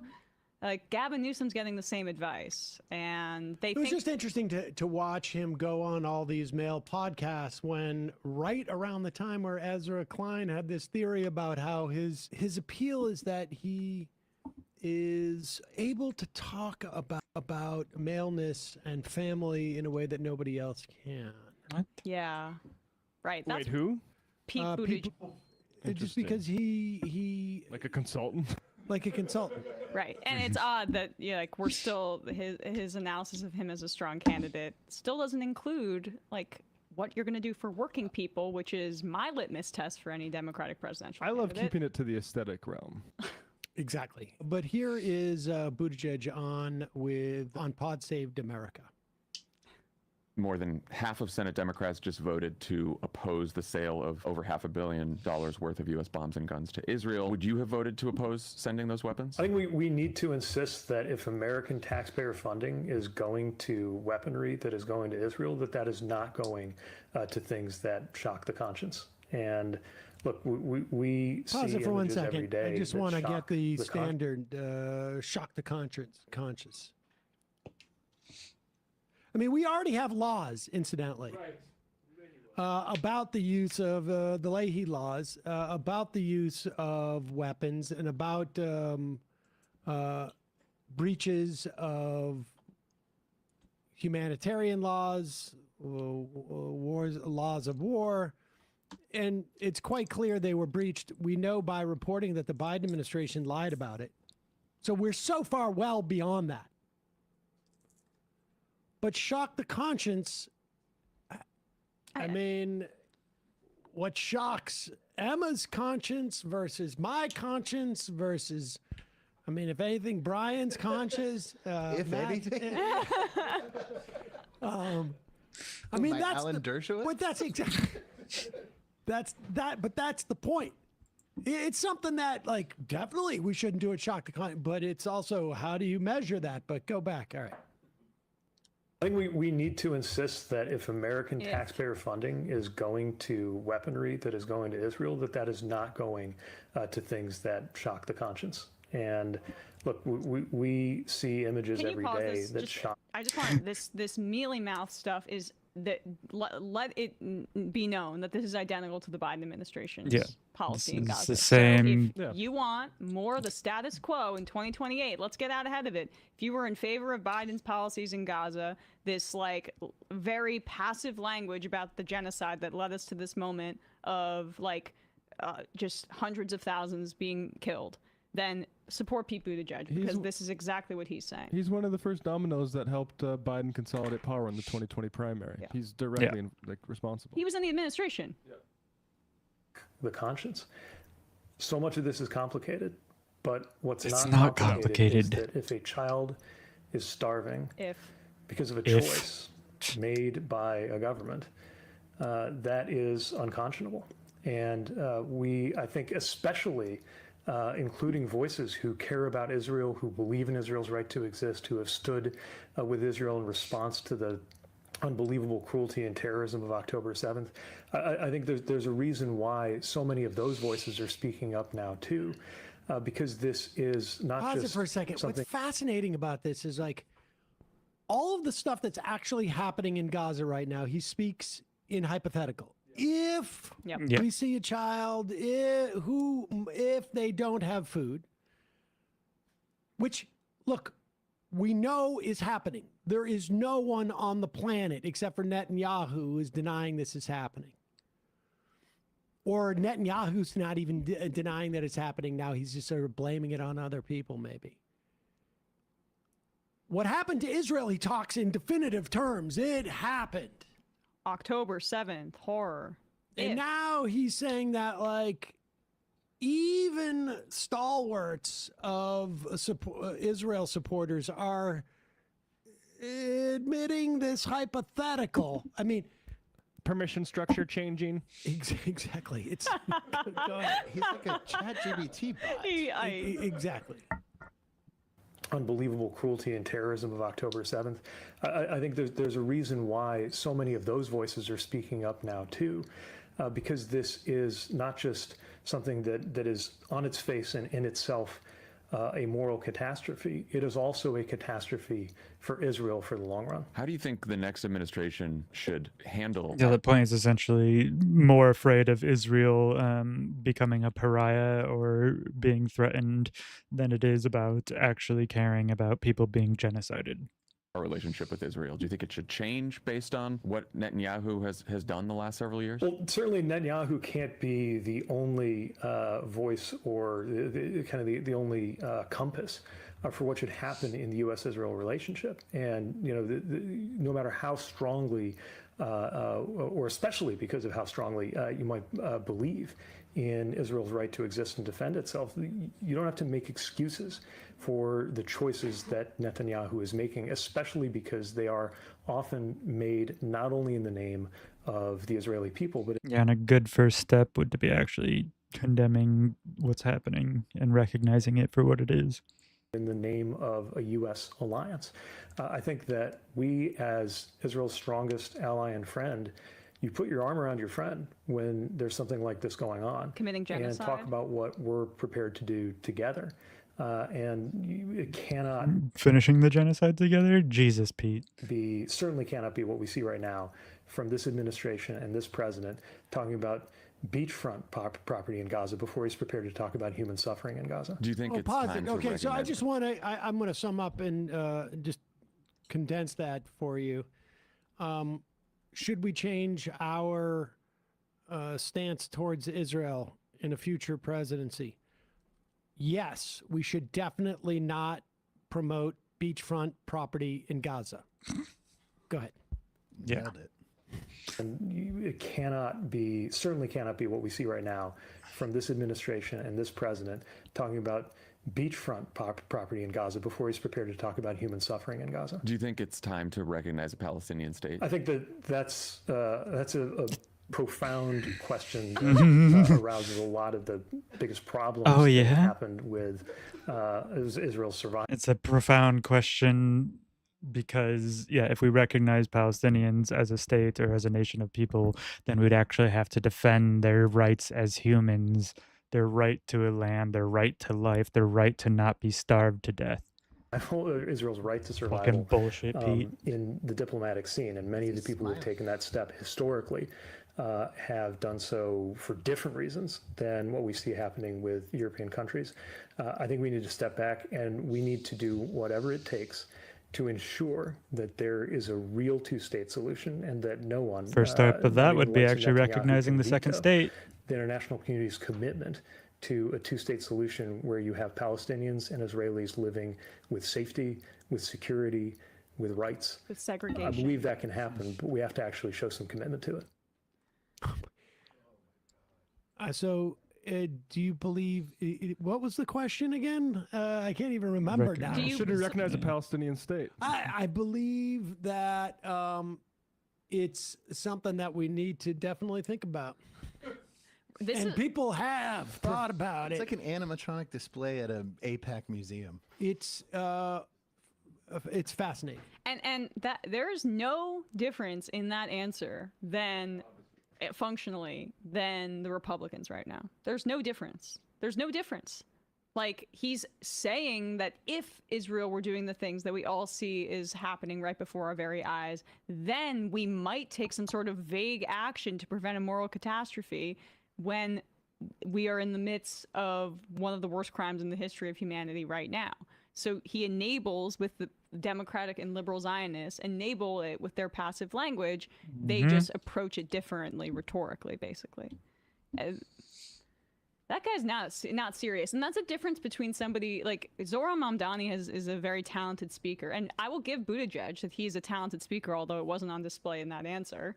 But he doesn't believe in anything. So there's no conviction behind what he says. And everything comes from his consultant perspective as a McKinsey bread price fixing dude. Yeah, where it's like exactly. never That's about my issue politics with that are from the bottom up. my major issues with Pete Buttigieg is that he very clearly is a political shill. He has no moral conviction, no consistent opinions on anything. He just does whatever the party wants him to, or whatever his consultants say is best. and capturing that energy and getting people engaged in politics on that level, which is what Zoran or Bernie or AOC are engaged in. He's all about how can people basically be manipulated by my language. And we're over that era. Like, Obama was the king of that, and he ran in a more progressive way than he governed. And people now feel the implications of that. So they're less interested in a guy like this. Yes, there might be some Democratic voters that are more liberal or honestly affluent, suburbanite people that are going to be charmed by this guy. But this is not the politics that is transformational. And maybe we could win with someone like this, but it wouldn't be a landslide where we could change our politics for good, which is what we need. We need a working class movement to take back the country from the fascists. Why doesn't this stuff come up? Presidential candidate 2019-2020 campaign donations. Pete is number 3 with pro-Israel donations behind Trump and Biden. $191,000, hundreds of thousands of dollars to run for president. If it was the case that Buttigieg received yeah, exactly. the third amount, that would be bad. And there was a circumstance in which people were concerned about that, that would obviously be an issue for people who would view themselves through that context. Yeah. And that's something I think we really need to deal with. I don't understand the word ally. That people just accept that. Like, can you expand on what an ally means? Because is an ally to Pete Buttigieg? Because it does seem that they're allied with his personal ambitions. But this is just accepted across media, that you say it on CNN, you say it on PodSave, that as if this word has a meaning. We've given Israel hundreds and hundreds of billions of dollars. The problem is that they're not what? They're for them not to buy an our ally. Politicians like this They're and not an massacre ally. people. They're not an ally in the traditional sense. It's actually and it's also not a sovereign nation in the traditional sense. They function as our colony. And also when you talk about this relationship as one that would be like equivalent to our relationship with the UK or to other countries that we're allied with, South Korea. you enable what I'm seeing increasingly on the right. Increasingly, which is this idea that AIPAC needs to be registered as a foreign lobbyist group. And I agree that that should happen. But a lot of people in AIPAC are Americans. And a lot of people in AIPAC or Kufi are right-wing Christian evangelicals. And you see Marjorie Taylor Greene and other right-wingers talk about how basically it is a foreign lobbyist cabal within the United States that is secretly running our foreign policy. Now, Israel's intelligence being connected with ours and potentially having connections, seemingly clearly having some connections to Jeffrey Epstein, like, that is a story and it's a part of the story. Or just spying on our government. But we come first. American empire is the big bully in this, and Israel is our colony and a tool of that, basically, in how it functions. The way the right wants to talk about this is anti-Semitic in that way, where they want to say that we're being infiltrated by Israel, and Israel is controlling the puppet strings secretly. That's not the case. Israel does our dirty work as the new prime minister. Yeah, no, she's 100% right here. Israel is just an extension of America. It's all done out in the open. It's obvious. It's part of our foreign policy that Israel is there in order for us to assert control over the Middle East, given it being rich in resources like oil. And new chancellor of Germany just said, for the West and basically the United States. So that's where, whatever stops the genocide, we should have supported, Marjorie Taylor Greene's stripping of the Iron Dome funding, defensive funding. I would have 100% supported that. Of course. But let's be clear about what the difference is in how the right is approaching it, because I increasingly see it going down a very disturbing path, the way they speak about Israel in a very conspiratorial way that removes it from an overall critique of American empire and colonialism. Well, and this is aided entirely by Pete Buttigieg acting as if we haven't already been putting our arms around them for 2 years as they've been doing this. If it was the case that our arm was around them for 2 years, in that event, that would be problematic. If we were in a position where we felt the arm being around our friend was not bringing about the ends that we wanted to. And then at that instance, if that was the case, we would have to look at that and decide, what are we going to do something, or are we going to do something about it? And I think that's very important. It's a profound question. Thank you for all those ifs. I mean, what a call to action. I'm inspired by politics again. It really is actually, if you get into the rhythm of it. Yeah, Sam is really nailing the Dems and generally politics and politicians in general. But I mean, the Republicans just say the shitty stuff out loud. But really getting into the Dems talking around everything and never actually having a consistent or like obvious message. Definitely not part of the reason why no one likes them is because they are never standing for anything. But super easy to not answer anything. We're going to get to calls if the circumstance is such that calls would be effective. But of course, we don't want to be in a position where we're doing something that's ineffective.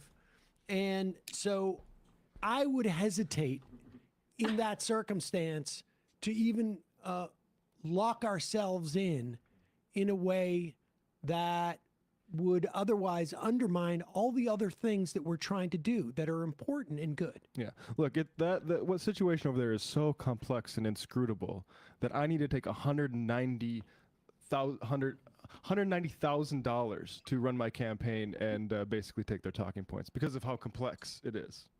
Let me hear one side.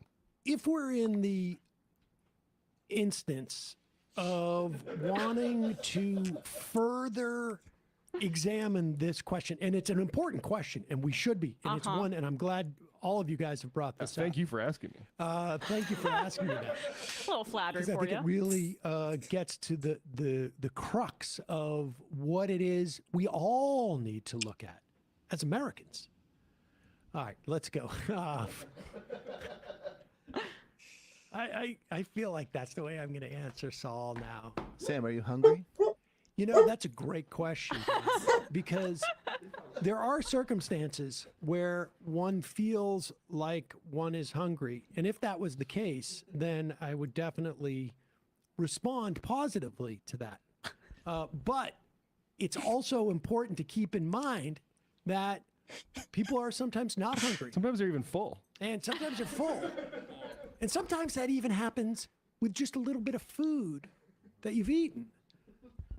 But I've been hungry and full in the same day, actually. In fact, one of the first things I'm going to do shortly after this is to examine that question. We need to look closely at this and take it seriously. Seriously. It's not a joke. That's one of the things I would have to say. It is not a joke. Hey, folks, don't forget to hit the subscribe button and check out our daily show. We do it every day at 12 p.m. Eastern for about 2.5 hours. We even take phone calls. You should check that out. All right, moving on to some Epstein. This is Democracy Watch. Mark, we have a stuff. major update from a judge who is deciding whether or not to release the grand jury transcripts from the Epstein files. I'm going to put the quote from the judge right up here on the screen. Also, Brian Tyler Cohen. He is also very lib and Democrat establishment associated, but also try not to hold that against him. A member of the public, appreciating that the Maxwell grand jury materials do not contribute anything to public knowledge, might conclude that the government's motion for their unsealing was aimed not at transparency, but at diversion, aimed not at full disclosure, but at the illusion of such. So first and foremost, can I have your reaction to a judge coming out and basically giving up the game on Trump's behalf in terms of why he was looking to release the transcripts from these grand jury testimonies from the Epstein files? Yeah, I mean, look, the judge called it straight up what happened here, which is that Donald Trump and Pam Bondi and who the hell knows who else in that administration, decided they'd try to pull a fast one on the American public. They'd say, we're going to move to have the grand jury transcripts released, knowing full well that those transcripts do not contain much at all, which is, by the way, not unusual in our system. Prosecutors tend to only put before the grand jury the minimum amount of information and evidence necessary to get an indictment. So they may collect, 5,000 boxes of documents, but they'll only put before the grand jury, one or two witnesses that talk about 3 or 4 of the documents. So this was always a setup, and it is great to see a federal judge calling it out as such. It's also, though, important to recognize that Donald Trump. Yeah. So for clarification, the Trump administration moved to unseal a grand jury statements for Ghislaine Maxwell. But the issue being most of the information there is reduced because, like he was just saying, the grand jury was only shown the information needed to get a conviction on Maxwell. There is definitely information outside of that, but also it's stuff that is already public knowledge. So there would be nothing really new revealed here. But the Trump administration moved for this to essentially force a judge to not release it because, again, there's really no point. Could still release the Epstein files, right? So this judge said they're not going to release the grand jury transcripts, which are subject to grand jury secrecy, and as the judge points out, in this case, wouldn't be illuminating, but that wouldn't prevent the Department of Justice from releasing, I imagine, just an enormous avalanche of other materials that they have that are not covered by those rules. Of which the summaries from these grand jury testimonies are included, right? And so if they really wanted transparency as it relates to these grand jury testimonies, which are just a small fraction, maybe 5%, 10% of what's included in the broader tranche of Epstein files, if they really wanted that stuff released, they already have summaries of it at their disposal, don't they? Well, they have better than that. I mean, essentially, the way that criminal investigations work in terms of witness testimony is that FBI agents interview a lot of people, right? They interview every witness, every potential witness. They chase down leads. They collect documents, right? They are out doing the spade work of figuring out who did what to who and how and who might have seen what. And they do that. And all of those interviews get recorded. They get written up as summary interviews.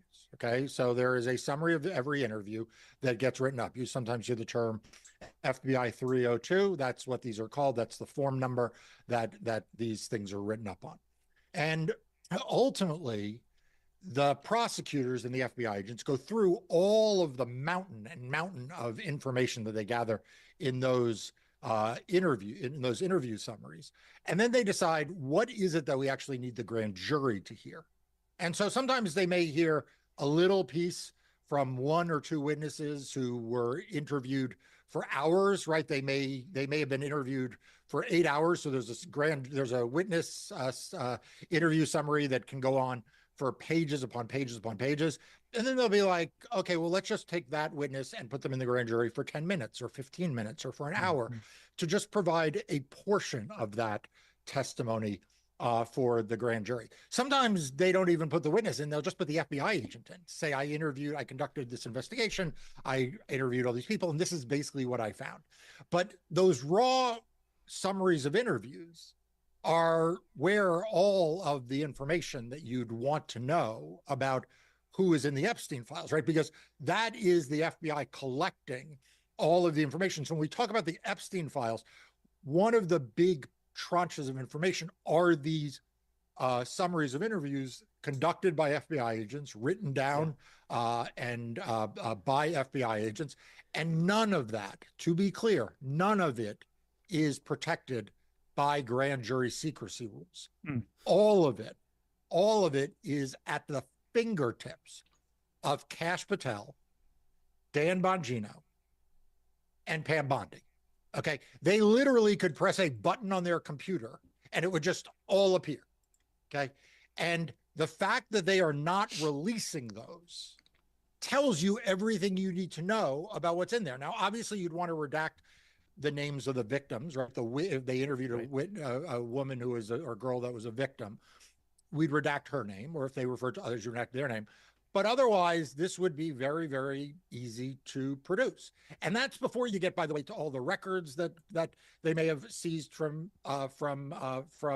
Epstein, his own email, his own documents, calendars, stuff that Maxwell may have had, stuff that the girls and women may have given to the FBI. That's where you get to the documents. Just on the testimony interview front, that would be low-hanging fruit that in the course of a few days they could compile and they could put on the internet, or they could put them in those fancy binders that they put the bullshit documents into, Yeah. and hand them out at the White House. But Donald Trump doesn't want that, and you know Their why, little and I know why. PR He doesn't stunt. want that. Right.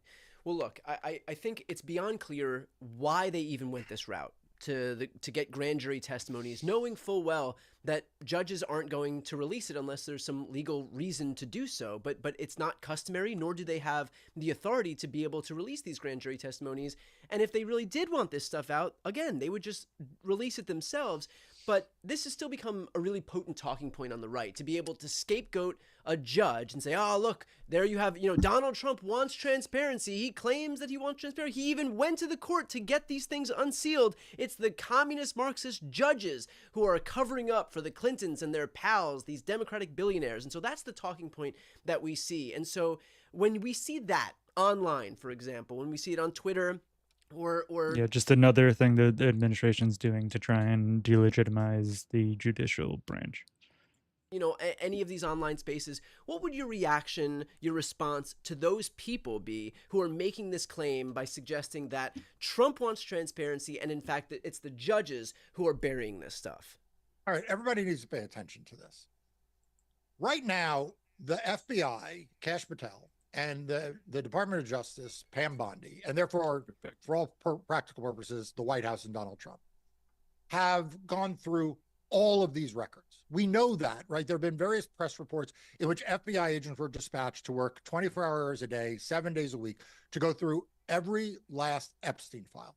And what they did at the White House, what they did at the FBI, what they did with Pam Bondi, is they then basically said, we have two categories of stuff. On one hand, we have tens of thousands of pages of interview notes, of interview summaries, and other source documents that we could release tomorrow. And guess what? Donald Trump's name is in a number of those documents. I'm not here to say how it's in there or what it says he did, but I think it's safe to assume his name is in those documents. Not just safe to assume, we've gotten reports that, yeah, they have been redacting his name hundreds of times at the very least. But yeah, the fact that they have all this and they haven't released it after, of course, protecting the victims is quite as damning as it gets, that the administration is trying to cover it up. And it's very likely it's because Trump is involved in some way, or at the very least, key members of the Republican administration. They always try and claim that the Democrats are involved, but then they won't release it. To get the Democrats, they try and claim that the Democrats made this all up, but then why didn't the Democrats ever actually use it? Then they said, now we have this other group of documents, which is like 3 or 4 documents, 3 or 4 transcripts of 3 or 4 witnesses who appeared before a grand jury, which, by the way, a judge is not going to let us to release anyway. But Donald Trump's name's not in those documents. So what we're going to do is we're going to tell the American public we're releasing these. We're releasing the 3 or 4 documents the judge won't allow to be released anyway, but are totally sanitized because that's what we put before a grand jury. It doesn't mention Donald Trump. While we are going to hide the boxes upon boxes, the reams and reams of paper where Donald Trump's name appears. And they think you're stupid enough, everyone, that they're going to pull this off. You can't let them do it. Okay? They're hiding the ball in plain sight. If they want...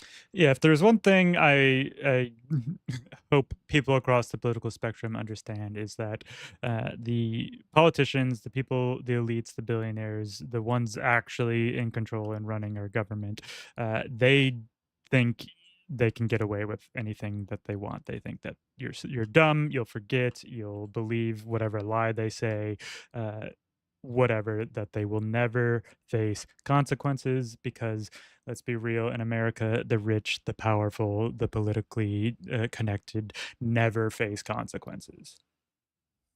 To release the Epstein files, all they need to do is release the Epstein files. Significant Now, you then wouldn't get the 3 or 4 grand jury transcripts that aren't telling you anything anyway, but you're getting the interviews of those witnesses, you're getting those interviews of a lot of other witnesses, and you're getting a lot of other stuff.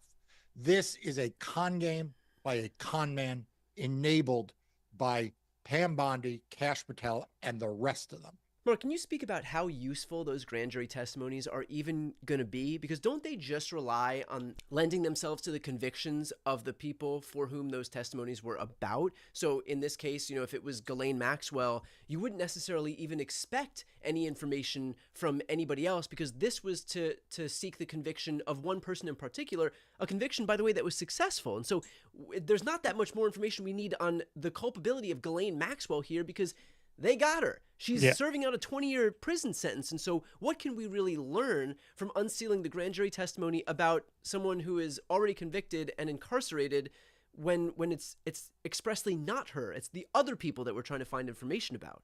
Yeah, so you're exactly right that what would have been put for the grand jury would have only related to the target of the investigation, the person who they wanted to indict. But I also want to reemphasize this point. Even as to that person, it wouldn't be all the evidence. In other words, if you're a prosecutor and you're going to prosecute Ghislaine Maxwell, and you have 30 girls who could testify that she was involved in illegal trafficking or illegal activity, you're not going to put 30 of them before the grand jury and put them under oath and have them provide sworn, transcribed testimony. Why? Because then Ghislaine Maxwell at trial is going to know exactly what they're going to say and is going to be able to use their transcripts to cross-examine them. So instead, what you're going to do is you may pick one girl, two girls, and put them before the grand jury, and then just ask the specific questions necessary to return an indictment, right? So rather than... Yeah, it would be less about the quantity of evidence you could bring against them, but the effectiveness, the quality of the testimony to guarantee a conviction. Asking them 2 hours of questions, you're just going to ask 30 minutes of questions, so that you have just the bare minimum that you need, so that you're not creating a lot of prior statements under oath that could then be used by Ghislaine Maxwell at trial. So yes. So by design, you're not getting the full breadth of the information. You're just getting what you need to be able to secure an indictment so that the grand jury can vote that indictment out, and then you do the full thing at the actual trial. Correct. That's exactly right. So the way the system works is FBI uses a very broad funnel to collect, but those interviews are summaries of interviews. They're not direct quotations. They're not transcripts, right? So you have that, and you have a lot of raw documents. Then the prosecutors put the bare minimum before the grand jury in order to secure an indictment. And then at trial, you get a much broader picture, again, sworn testimony, cross-examination, and the like. That's just how the criminal justice system works in the United States. There are lots of reasons to say that, this is not a fair system for defendants. I could imagine people listening to this saying, well, that doesn't sound very fair for a criminal defendant. And there are a lot of people in the criminal justice system who say, that's exactly right. All of this information should have to go before the grand jury. But it doesn't. That isn't the system. And so if Donald Trump wants the Epstein files released, if Kash Patel wants to make good on his promise and Bongino's promise to release the Epstein files, if Pam Bondi wants to make good on her promise to release the Epstein files, there is all of this material that could be released, and none of it is covered by grand jury secrecy because none of it was testimony before the grand jury. It was summaries of interviews given to FBI agents in people's houses, in government buildings, in coffee shops, wherever it is, but it wasn't in the grand jury room. Right. Well, look, I think all of this underscores the fact that you have been especially clear-eyed in cutting through the bullshit here and focusing on the very distinct distraction that Donald Trump is trying to put forward with Epstein. And so highly recommend for everybody who's watching right now, if you are not subscribed yet to Mark's YouTube channel, it costs nothing to subscribe, but it's a great way to elevate his voice, which has never been more important than it is right now. So I'm going to put the link to Democracy Docket, that YouTube channel, right here on the screen, and also in the post description of this video. Again, if you're not yet subscribed, hit the subscribe button. I'm Brian Teller Cohen. I'm Mark Elias. This is Democracy Watch. Let's just talk about Jeffrey. All right. So this is Hassan Nabi. He's speaking with Brace Belden, who I believe is from Chapo Trap House. I can speak. I actually don't know who the most this is. maligned person. False. Sorry. Liz.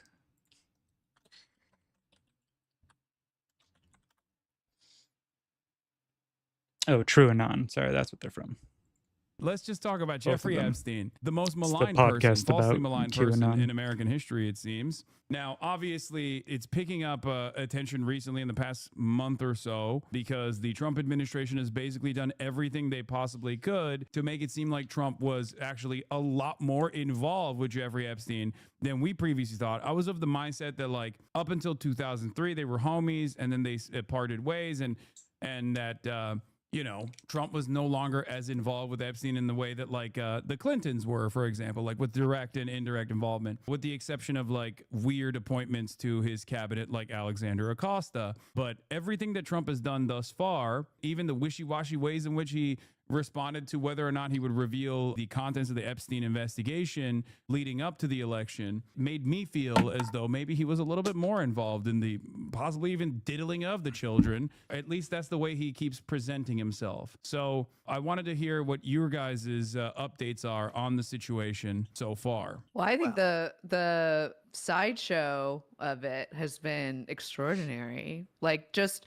spawning these like internal fights within departments, within the FBI, within the White House. Like, all of these cliques seem to be forming to like try to figure out what to do and how to defend themselves against this base that they kind of appealed to in the election. I mean, they leaned into this stuff so much, and now having Yeah, I think also just the most damning piece of evidence is the fact that they promoted releasing these files and stuff, and then Trump's been wishy-washy. He's tried distracting. He's changed his mind. It's all over the place. The thing about the supposed fracturing of people in the administration or different parts of the MAGA base, I don't necessarily buy, considering it's been a couple weeks now and all of them are still there. All of them are still working on the Trump to kind agenda. of both defend Trump and say like, oh, but he doesn't have anything to do with it, but also we're being so transparent, and now have to kind of like lock down the fort and come up with a plan against a bunch of like influencers that they cultivated. I love it. I love it. I love watching all of it play out. The incompetence is pretty crazy. Sending the least trustworthy man in America, Kash Patel, to go on the Joe Rogan Experience before this like big revelation that they were actually not going to release the files at all. But then even after that, we saw a more competent propagandist, this like former CIA guy, go on the Joe Rogan Experience. I don't know if you guys saw that one. Was it Mike Baker or something? Like, there was a dude that went on the Joe Rogan Experience. That's a guy who just loves to be on Twitter. Yeah. And he was on the Joe Rogan Experience, and he said a couple things that I want to bring to your attention that I thought was very funny. Number one, he said, oh, the CIA actually doesn't do blackmail operations that frequently because it's just like all of the confidential informants you get out of that will have a lot of disdain for the CIA. So they're not like reliable in their service, which I thought was really funny for him to say that. And then he also implied that it was maybe Jeffrey Epstein was a foreign. So like, oh, the claim that they're not reliable, I think that, I mean, depends on the person, and I assume they do their vetting beforehand, but also depends on the severity of what you're blackmailing them with. And child pornography and sexual abuse seems like it would be pretty reliable at getting people to do what you say no matter what as you're blackmailing them. Just my personal opinion, though.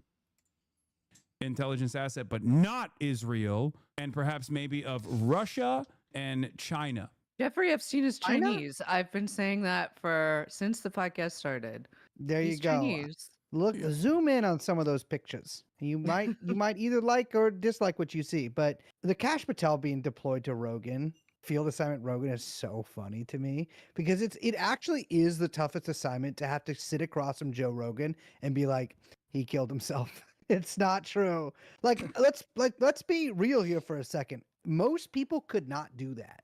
You would sit across from Joe Rogan and be like, yeah, I don't know. You're right, Joe. You know, it's hard to go against a guy like that. But there was that funny dust up in the FBI when Dan Bongino and Kash Patel sort of had that split with Bondi, and Bongino or Bongino in particular got like really pissed off at Pam Bondi because he, of all of them, is like the most media like podcasty one. Yes. And so he's just like clearly pissed that Pam Bondi just put out this memo and just destroyed basically his fan base. His fan base's like affection for him. It looks like he's back in the FBI. I mean, there was like he no called, no showed, but then he's back at duty.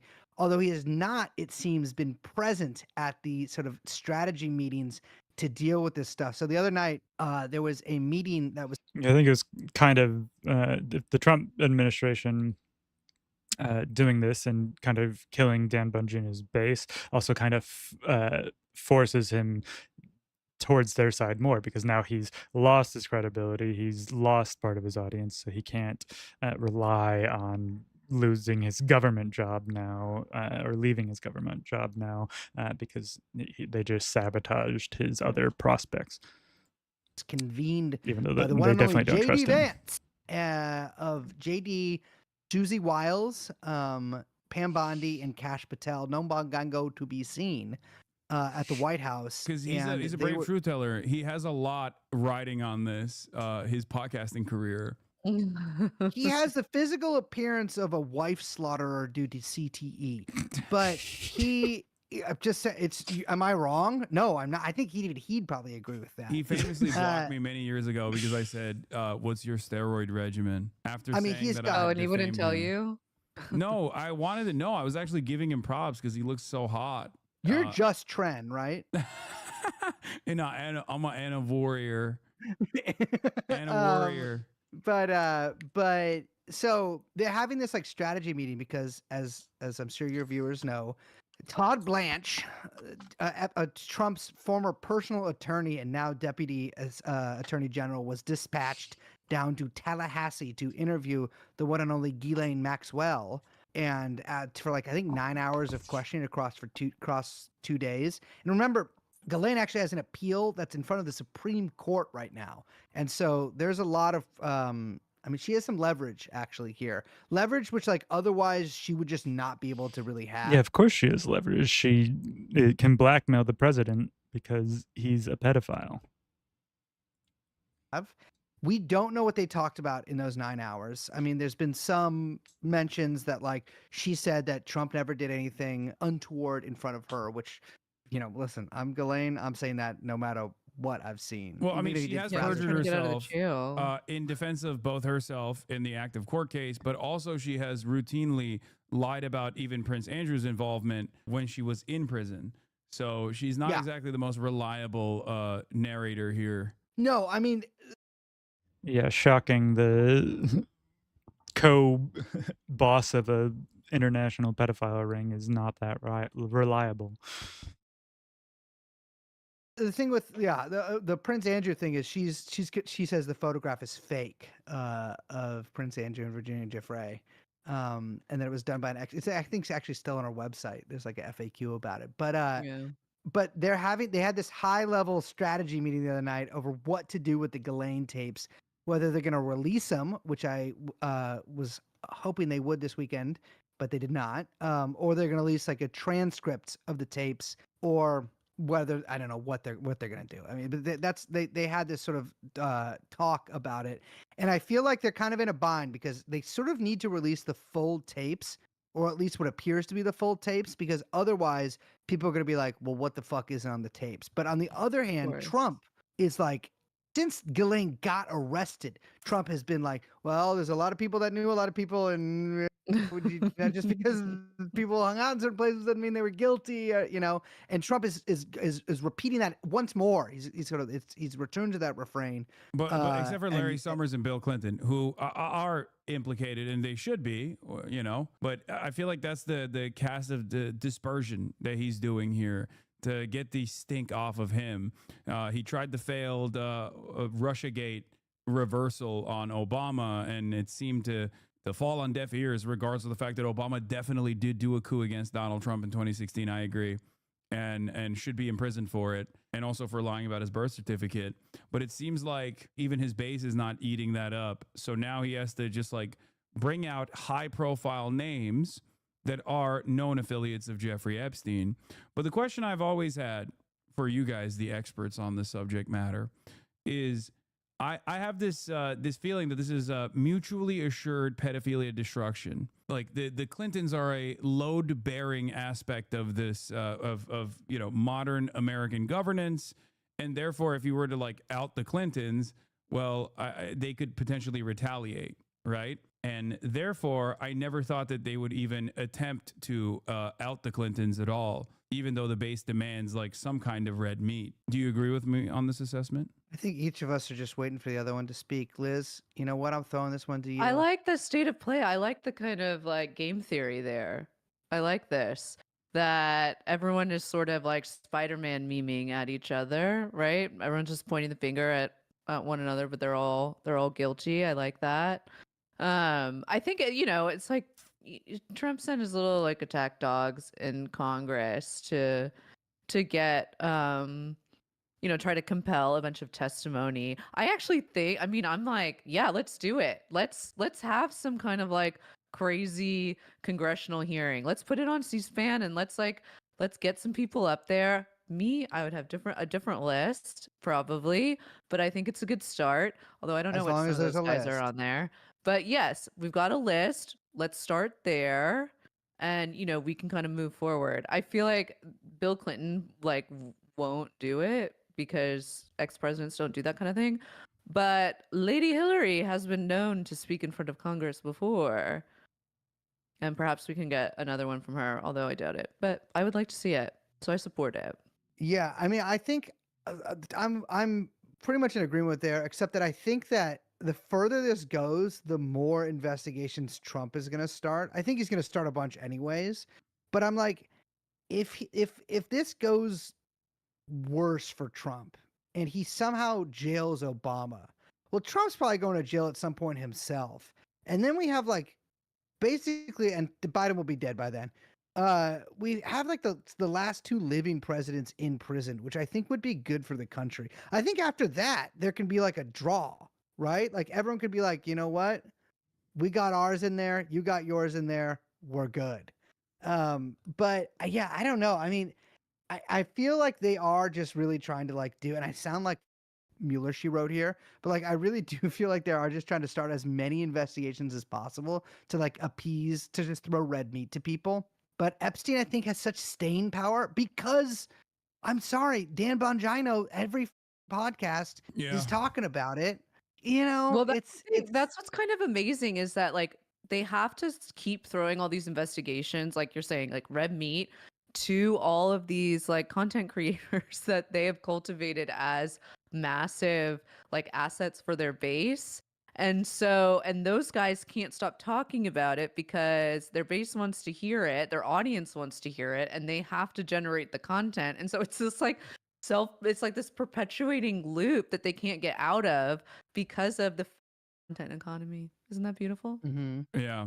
Well, the content economy in and of itself is far more significant. As you guys are also podcasters, you know this. You understand when Dan Bongino says like, I'm losing my authority as a podcaster because of this like job that I have to do as like the deputy director of the FBI, which is lame. Child's job, whack. by the way. That's the kind of job they give that like 12-year-old with Lame brain cancer ass they've entered into office every police job. department in America. No disrespect to him. Leo Terrell. But Leo Terrell is Oh, I was thinking about a different dude. My bad. You gotta get Leo Terrell on the stream, my brother. The anti-Semitisms are so he can kill me. I love Terrell.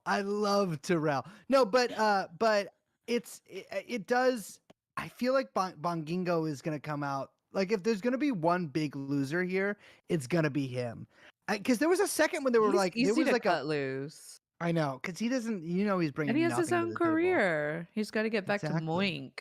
Oh God. Why Yeah. do we think that it was Kash Patel or Dan Bongino that told everybody, including potentially Elon Musk, that Donald Trump was in the Epstein files over and over again for some weird reason? Gotta they say be it was Kash Bongino. Patel. Really? I could see Cash. So Cash is rumored to have just told a bunch of people, but I could see Which I can Bongingo being in like see. a group chat with like not Ashley St. Clair because unfortunately she is off the market right now, but Yeah. or just off the. She's been internet kicked right off the island. I'm telling you, Ashley St. Clair of Clay St. She watches. That's not even a joke. She's a Ashley. yes. First of all, if you're watching this, please come on our show. We will break every rule. really? We will break every rule. Well, please come on Liz, our do show. you want and this to happen? tell Because I can actually all. make it happen. She's like actively trying to come on my stream because Oh my god. because of Elon Musk's like personal animosity towards me. So if you guys I'm a want, team player. Yeah, I think it would be a good show. I think it'd be a good show. I think we have some mutual interests here, Ashley. But I could see Dan Bongingo being in like group chats with like Benny Johnson or all those kind of people and being like, but I don't know, because he wouldn't throw Trump under Loose the lips bus. It's sink got to be Cash. ships. The thing about Cash that's so funny is that he was like such a true. Yeah, but would he throw him under the bus if he knew he was a pedophile? It seems to be the one thing Dan actually kind of cares about, but believer. Like I'm so curious about like where his head's at because he really believed that Trump was like the QAnon king, that he was like coming in to save like save the world from the demon rat pedophiles or whatever it's about. And I'm like, oh my gosh, do you think that he got there and was like looking through all this saw Trump's name and was like like had like a kind of personal crisis? Like I that's what I want to know. Like where is he at? Because he was a true believer and now I'm not so sure. so you're thinking Dan Bongigo could potentially undermine this this entire administration from within because as a true Fedayeen, he thought Donald Trump was actually innocent. And now he's seen the truth, and it's hurting I think him. he's too I spineless. think that but this administration is facing a lot of trouble due to content creators. And and it's a hoisted by their own petard situation. You know, they cultivated these insane people who sell Moink products, which is one of Dan Bongingo's biggest sponsors, and now they have to appease them. And it's just this is the world they've created, and we just have to live in it, I guess. Like everything is so media reactive. Like interestingly, Trump is I think still just watching Fox and Friends, but all the people sort of in the Trump sphere are like watching like that's like who's on Rumble. And so they and have on to like X. Yeah. And I think the scary thing, I mean, to like jokes aside, it is a little scary when you start thinking like they're not there yet, but you could see them or the next iteration of whatever the next administrations are, whatever party. But as everyone becomes more online and everything is more online, even more than it is now, like when policy starts getting set to the beat of Twitter or it becomes as reactive or trying to keep up with media cycles like that, it gets insane. You see that a little bit with like the way he handles tariffs and all of these things. But just like thinking through all of that kind of makes me feel pretty sick about the state of the world. So do you guys think that my assessment, my speculation is that from the start has been that they are just not going to reveal any of the investigations that took place already. Never like do any sort of like financial tracing of the paper trail left behind by like wire transfers and things of that nature that actually uncover a much larger web of wealthy finance people and what their level of involvement was with Jeffrey Epstein beyond like the stuff that is the most, I guess it's a weird term to use, but salacious and eye-catching, like the sex trafficking and pedophilia. And they're just simply going to use Ghislaine Maxwell as like the sole singular witness to everything and greatly elevate her importance here as a way to just like not uncover any of the information. if anything, with Ghislaine's father's connections to Mossad, Israel's intelligence operation, and Epstein's general obscurity, I think, before he started these sorts of ventures, she would be the real head of the pedophile ring, and Epstein was more so just the face. But that's just me. From said investigations, and then offer her some kind of like lenient sentencing in the process. Is that, do you guys think that that assessment is correct? Yeah. Yeah, I know, I that's what I mean, was yeah. gonna say. Yeah, I mean, I do think that assessment is correct, Hassan. Why don't you let me say it? You're Okay, my interviewing bad. us. That's true. No, all I'm good. bad. No, all good, all good, all good. I'm sure Ro Khanna wouldn't complain if he was on the other side of the microphone here. Maybe you'd like to have him on next time. I mean, but I have had him on the stream before. and he's doing this Epstein press conference on the September 3rd, I guess. But so I basically am like, I feel like they're kind of gonna string it along as long as they can. And I don't think there's a big chance Ghislaine gets a pardon, but I'm gonna say the chance that Ghislaine gets a pardon is like significantly greater than it was a year ago, which I would have said was absolutely zero. And so I don't know. I mean, if it turns out like that is how all this ends, or like what this leads to, which is Donald Trump pardoning Ghislaine Maxwell, then I mean, you know what?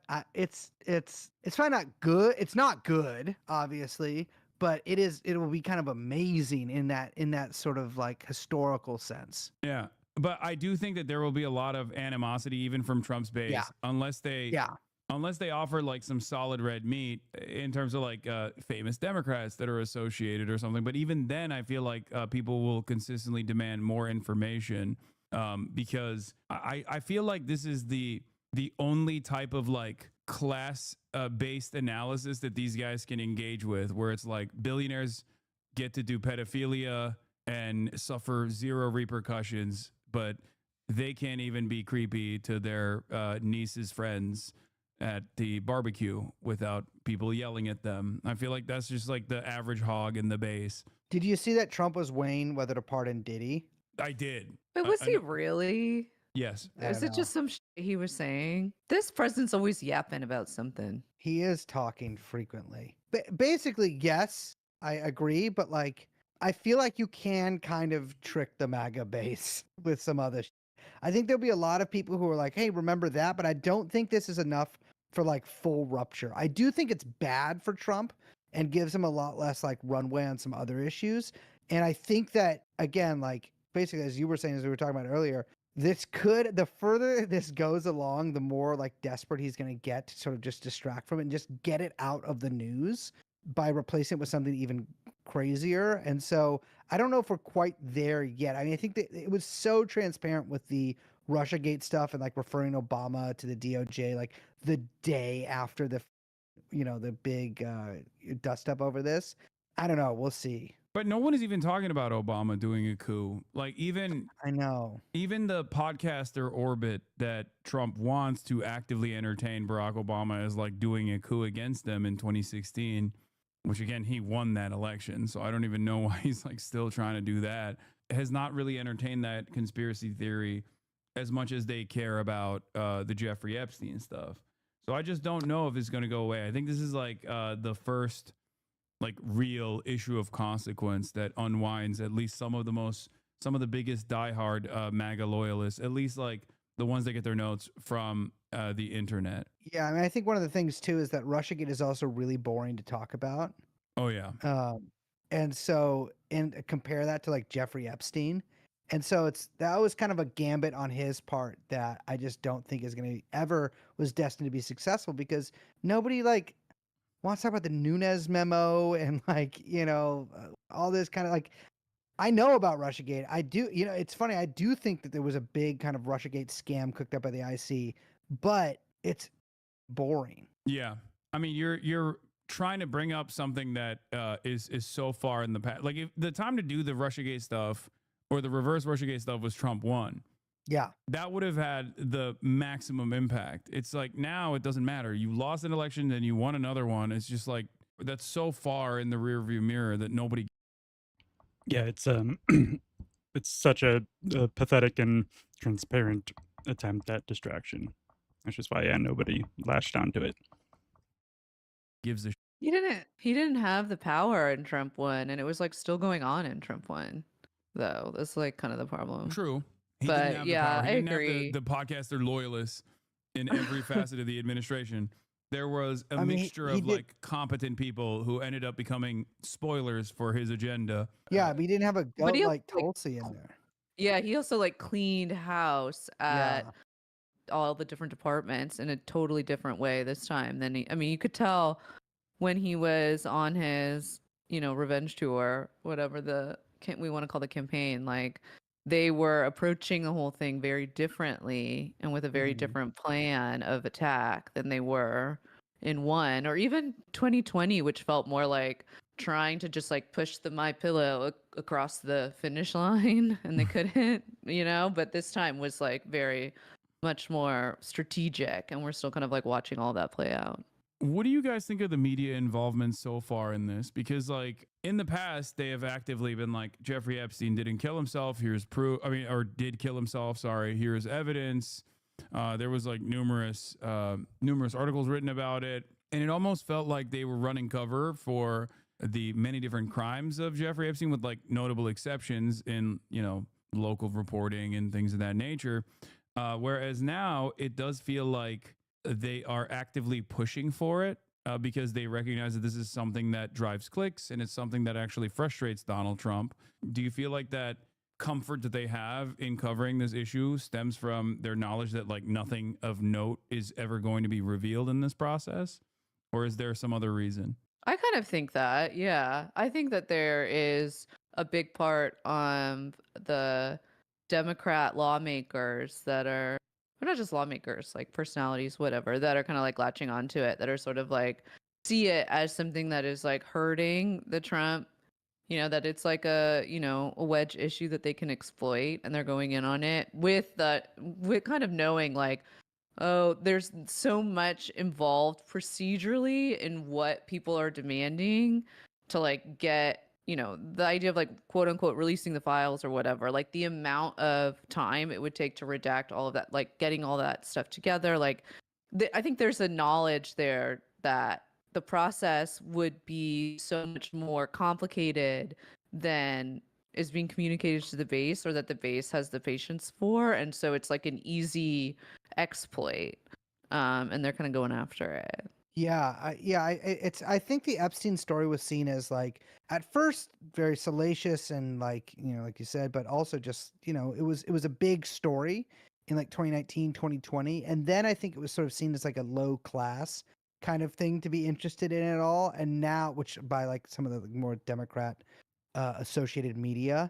And now I think, you've seen like a bunch of pretty big articles in like New York Times, Wall Street Journal about this. And to be fair, the Wall Street Journal has had some really good coverage over the past couple of years, especially the stuff with Epstein's schedule, which let us in a little more on his world of hanging out with Woody Allen and Peter Thiel. But I definitely think, yeah, it's obvious now that like, I mean, this hurts Trump, and so it becomes like more of a story. Like the birthday book story would not have been released 2 years ago, and like they've probably, I mean, if they had it, I don't know. I mean, that could have been given to them by somebody who was leaving DOJ, or who knows who gave them that stuff. But I don't know if they would have published that 2 years ago. Whereas now, definitely, like all these kind of stories are like fair game. Why does no one just go up to Alexander Acosta and be like, what did you mean when you said he belonged to intelligence? I mean, he works at Newsmax now. He's on. Yeah, Alexander Acosta is the biggest like what the fuck in all of this. He's the lawyer who got who gave Epstein basically the get out of jail for his first pedophile conviction. And now he works for Trump. And now he also is not being called to testify on anything that he may or he should know. It's ridiculous. The board of or News Nation? No, I think Newsmax. One of those. That has happened. That has happened, actually. Alex Acosta, it's a footnote in a DOJ, I think it was like I don't know, it's like an inspector general style report, I think, examining, it's been a really long time since I read it, examining the plea deal and a bunch of Epstein stuff. And he says that he never said that. And so that's probably the answer that he would give to anybody who asked him. Okay. But also, like, who's seen Alex Acosta? You know what I mean? Yeah. Now, like I said, he just recently got a job at News Nation or Newsmax. One of Zooming those into two. that. He is zooming into that. Yeah. As far as the Supreme Court case goes, would you guys care to elaborate on the details of the Supreme Court case with Ghislaine Maxwell? Because if I'm not mistaken, it's about the previous pardons that came with the Alexander Acosta sweetheart plea bargain that maintained that all of Jeffrey Epstein's affiliates would actually have a permanent blanket protection. And that is what they're stressing, right? That's what they're trying to claim is like Ghislaine Maxwell shouldn't be imprisoned because Yeah, the alleged excuse from Acosta back then was that he got contacted that Epstein was part of an intelligence operation, and so he should be let off because, as we all suspect, he was being used to blackmail politicians and stuff by getting them to commit terrible sex acts with children and recording him. So that first deal was supposedly gave immunity for all of what he was allegedly doing for these the intelligence operation or intelligence organization. So either the CIA or Mossad, most likely, if they were in the U.S. and they were getting them to not be charged for the crimes.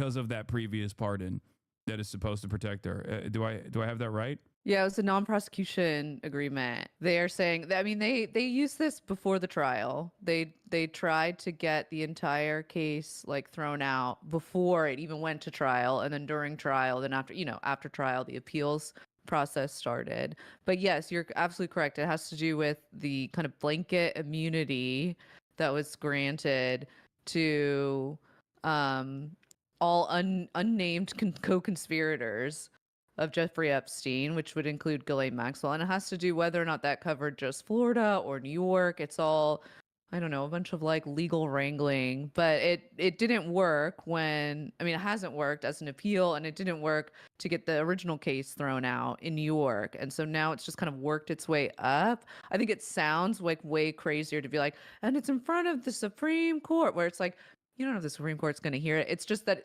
it's literally at the like last stage of the appeals process, which is at the highest court in the country. But I mean, it's been there for a little bit. Yeah, I think unless something extraordinary happens, like really, really, really extraordinary, I think that there's like very little chance that this appeal goes anywhere. I would say there's almost no chance that it goes anywhere. Although I would have said zero chance maybe a year ago, but again, like things have changed a little bit. But I mean, it's as was kind of worked out during the SDNY prosecution of Ghislaine, like the NPA, first of all, was basically voided, but also just doesn't apply to that's why they sort of charged her with those specific crimes also in like the ones that she was charged with, and like in the specific circumstances she was charged with them, because that also is like a stronger argument of the NPA not applying in this instance. But also like the government's like the NPA doesn't apply anyways. I mean, Epstein, got arrested. Why do you think Jeffrey Epstein was most likely assassinated under similar circumstances as Jean-Luc Brunel in a Parisian prison? And Ghislaine Maxwell is out of all of the known major co-conspirators, the only one that has remained alive. Because she plays ball, because she keeps the correct people protected while trying to do the best for herself. Is it because of her tendency to play ball? Is it because of her direct affiliations potentially with the intelligence community?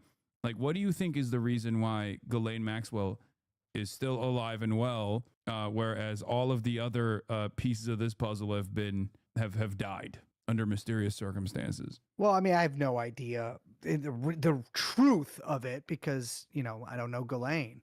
But I mean, if I had to hazard a guess, I'm not as dogmatic about Epstein having definitely killed himself as other people. I think as having definitely been assassinated as other people. I think it definitely is a huge possibility that it happened. With Brunel, there's very little information in English. Although I confess I have not looked into that in the past year to see if anything more has come out. Like a French, report similar to the one about Epstein's death. But I don't know. I mean, one would, I guess, assume from contextual clues that, like, yeah, she had maybe more direct involvement with whatever was behind all of this. And that's why nothing has happened. But also, like, maybe, it would look too crazy if she also killed herself in jail. Or in prison, rather. I don't know. Certainly it's easier probably to get someone killed in prison rather than in jail, although she has been in not so difficult prisons to be in. So I guess it probably would be rather unusual. But yeah, I don't know. I mean, I think we'd learn a lot from whatever they release, if they release anything from the Todd Blanche interviews that the deputy AG did, a few weeks ago. But yeah, I have no idea. I mean, she maintains she's innocent of everything. She maintains that like nothing happened whatsoever. Yeah. So I think, if that's to signal to anybody that, like, she's playing ball, and she hasn't like ratted other people out or try to take a deal that we know of. She is omerta. She is saying that nothing happened. Yeah, that was also another thing that I found. Yeah, she's definitely too deep into whatever this is to get out without playing to whoever she's protecting and getting them to save her. Really interesting is that famous Jeffrey Epstein affiliate lawyer friend who always kept his underwear on inside of the Epstein mansions, Alan Dershowitz, was one of the people that was demanding that Ghislaine Maxwell actually reveal all of the involvement of all the people. He even said something along the lines of how there was like a client list, but which is also another point of contention, but like some semblance of a client list that only she was privy to, in between, the constant battles of trying to secure his pierogies in Martha's Vineyard. Well, I'd like to see Alan Dershowitz's client list. O.J. Simpson, Ted Kennedy, Jeffrey Epstein. No, Alan Dershowitz, I'm going to be honest, maybe this isn't a sexy answer to give. I think Alan Dershowitz likes to be on TV. So anytime something happens, that the pierogi incident is a perfect example of this. It's like he just wants attention, which I understand. But I think he just kind of like says like this sometimes, but he's like, this will totally validate my claims to have done nothing wrong because Ghislaine will, whatever, exonerate me. Ghislaine will absolve me. There's been the talk of having Ghislaine speak before Congress, which I would be very interested in because that would it would just be an incredible thing to see. But she's saying now It would at the very least be that fascinating. unless something happens with her appeal, she'd plead the fifth. So I think they're delaying. That's such a shame. I want to see that. Mrs. Maxwell goes to Washington. I think you're right about Dershowitz too. I just think that he says a bunch of shit all the time. He just likes to hear himself be talk. reading it further into it that like Ghislaine Maxwell would play ball, and Alan Dershowitz knows that, which is why he's like going on television and saying like she should reveal everything she knows, knowing full well that like she will most likely cooperate with whatever the narrative the authorities want out of her, specifically Donald Trump and this administration. Yeah, I think the sort of key part of that is Alan Dershowitz going on TV. He loves to go on TV.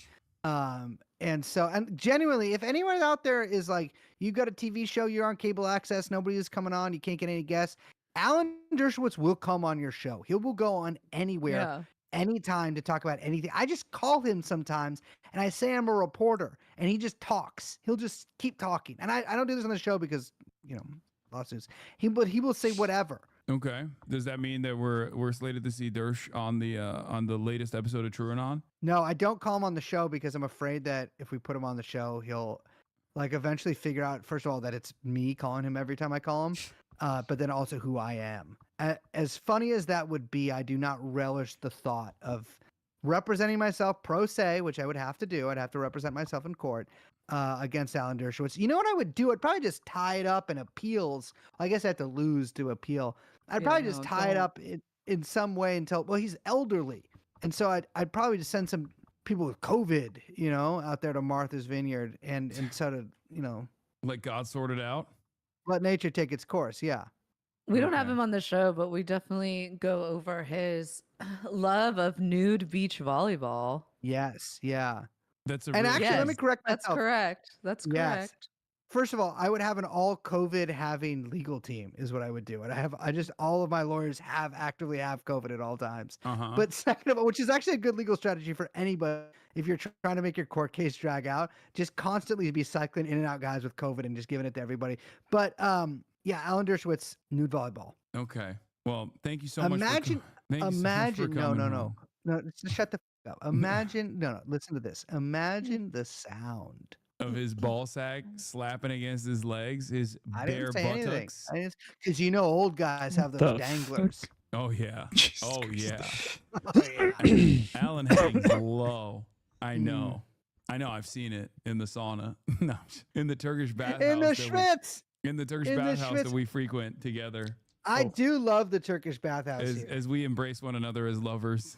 I do love it. And that's, if you want to, yeah,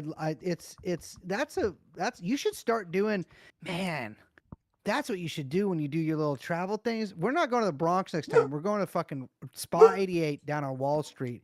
And we are setting up, I don't know if cameras will work in one of those things, but we are setting up in a Schwitz and just. With the camera, post with it the up. camera going. You could do it. No, Yeah. I don't think I think that They'd would wanna be. see that. I would get that would be wanna a see violation of terms of service. Also, just a violation of numerous human rights if we were to show that to the public. I think. Yeah, that'd be tough.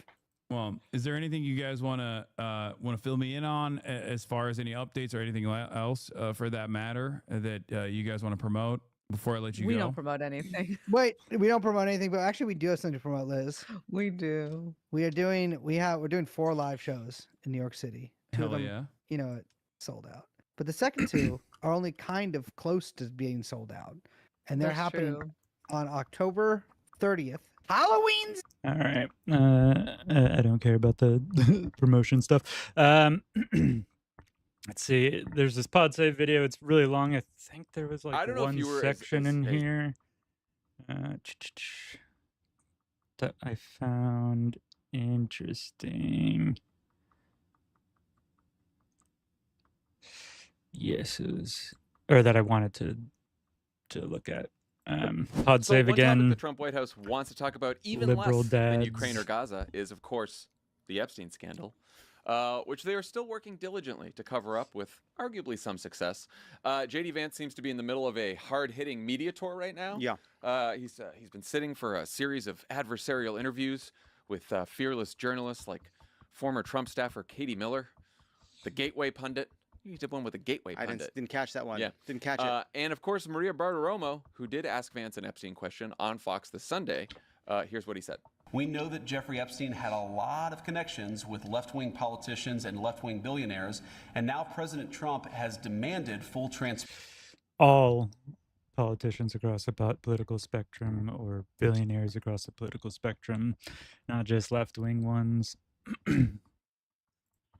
From this, and yet somehow the Democrats are attacking him and not the Biden administration, which did nothing for 4 years. Give us some clarity on this meeting that is reportedly happening or happened last night at the White House about the Epstein files and how you're communicating the Epstein story.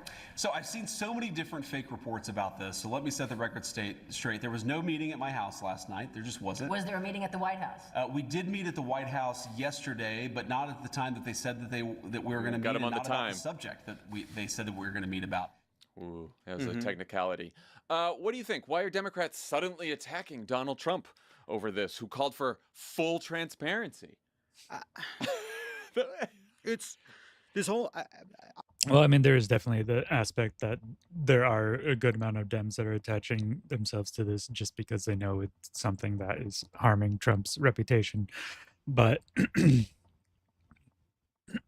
we'll see what they say.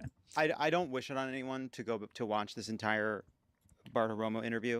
You don't have to, and you shouldn't. But there is something about watching him. Like this is his move.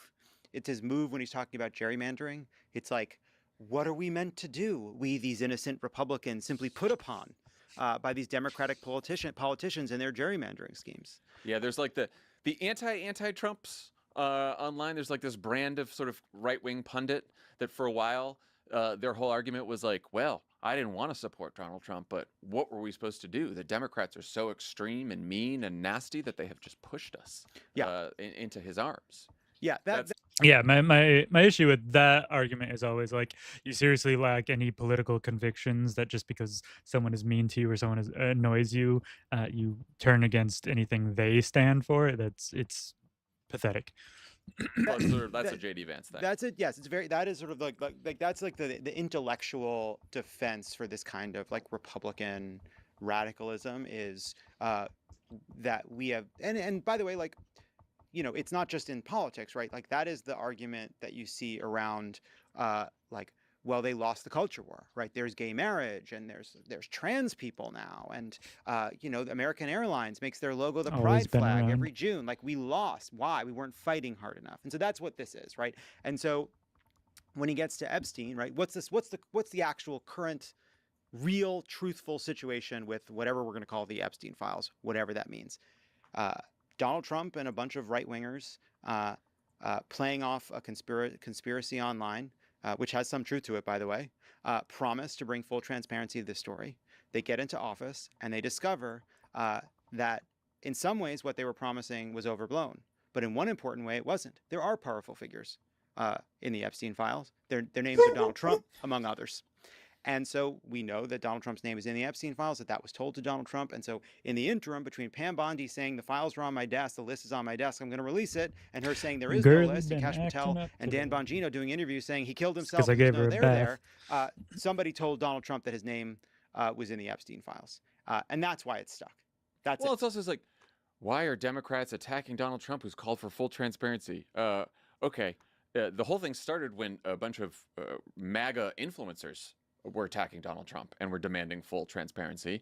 And Donald Trump can call for full transparency all he wants, but you know what? He is the president and he has the power to actually be fully transparent by releasing the fucking files. So it's like, what are you talking about? It is the ease with which he lies now. I guess he's always, but like, I feel like JD Vance has become, and we'll see it with the next clip too, he's become even more comfortable just like doing this sort of pathological dishonesty bit, and where he's like, it's not only that he lies, but like, how dare anyone else criticize them? Yeah, it's that laugh when he laughs there about the question. It's the laugh of, I know why you're asking, because the world is an unjust place, and here we are just doing our best every goddamn day. It's because part of it too is it's yes, he will just lie flat out, but it's that he's creating like unverifiable kind of miasma of like a narrative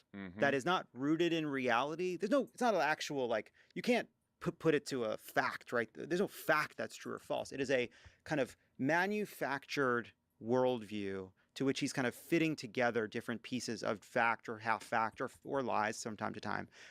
That's like unverifiable. But it's the cockiness of it. And it is interesting because it is something that Rubio goes to as well. Yeah, Trump doesn't rely on facts or truth. He just relies on people having faith in him and confusing them, or confusing anyone who talks to him, really. Because I mean, part of it is just he talks so much and about the most varied and idiotic shit half the time that it's hard to keep a consistent story on what he stands for, what he's doing and stuff. But who knows, maybe that's just the dementia and we're all the fools for taking him seriously. But and I do think there's something about it's like the tension between their view of themselves and what they've become, right? Like that's where, like in the delta between those two things, that's where that tone comes from. Yeah, and it's like the one real solid belief they have is, well, the left is awful. Right. Right. And so like everything else is justified because I know that they are awful. Right. It's like they've slid down the side of the moral slope, and they've bounced, and they're bouncing against the rocks, and the last tree they can grab onto before they fall down into the shoals is like that the left sucks. Well, it looks like we're not getting full transparency when it comes to the at least the secret grand jury testimony in the Epstein case. A federal judge on Monday, as expected, declined to release the testimony in the trial that led to the indictment of Ghislaine Maxwell. What wasn't expected, though, was the judge's candor in explaining why he declined to release these files, writing in a scathing opinion that the Justice Department's argument that releasing grand jury materials might reveal new information was, quote, demonstrably false, and that, quote, the government's motion for their unsealing was aimed not at transparency, but at diversion. Can't imagine why they'd want a diversion, but maybe it has something to do with stories like this. On Friday, Epstein's longtime butler, who worked for the sex trafficker for 18 years in his Paris home, told The Telegraph that following the 2016 election, Epstein told him Trump offered the sex trafficker a job in his new administration. So, that's just I one hadn't butler. heard that. I'm gonna Not, who knows? look into It's that just, now. That's just one longtime butler. What job do you think Jeffrey Epstein would have done in the White House? I mean, honestly, like, I like, it's a name that could have been floated for Secretary of Treasury at the time. Yeah. You could have seen him doing that. Yeah, Export-Import Bank, Commerce, A lot of- something. Yeah. I don't want to have this. No, there's a lot of jobs that would be very bad. Very bad. Just Damn to be clear, paywalls bad. and sites. Here's the bigger point. So, no grand jury transcripts, no transcripts of Todd Blanche's interview with Maxwell, no release of all the files with Trump's name redacted. Is the cover-up succeeding? It is ongoing. I guess it succeeds until it fails, I suppose. Every secret, until you reveal a secret, you're keeping it. It's the Blanche, the Blanche interview is the one that's sort of confusing, right? Like, what if as we've heard from, I think it's via ABC News, that Maxwell said she never saw Trump do anything wrong. Like, what is keeping them from releasing them? What is in the, first of all, what were those interviews about? What did they ask about? What names are in there? What are they concerned about if they release it? What information do they not want in the public? Right? 'Cause otherwise, I think we'd already have it. It's like, I have no fucking Exactly. idea, because who knows Yeah. what the context of the conversation was about. There's so much information that would have been as a part of the investigation, but they're not releasing any of it. It doesn't make any sense. The ins and outs, like, are there parts of it they want to redact, either for reasons they will claim is for privacy, or because there are parts of the conversation that would be embarrassing to the administration? Yeah. We just don't know. Now, one part of this, like, look, like, we're all conspiracy theorists now, fine, but a lot of the material that the Justice Department is sitting on is about terrible crimes against kids, right? That they can't release and shouldn't release. And so, like, that should never be released, right?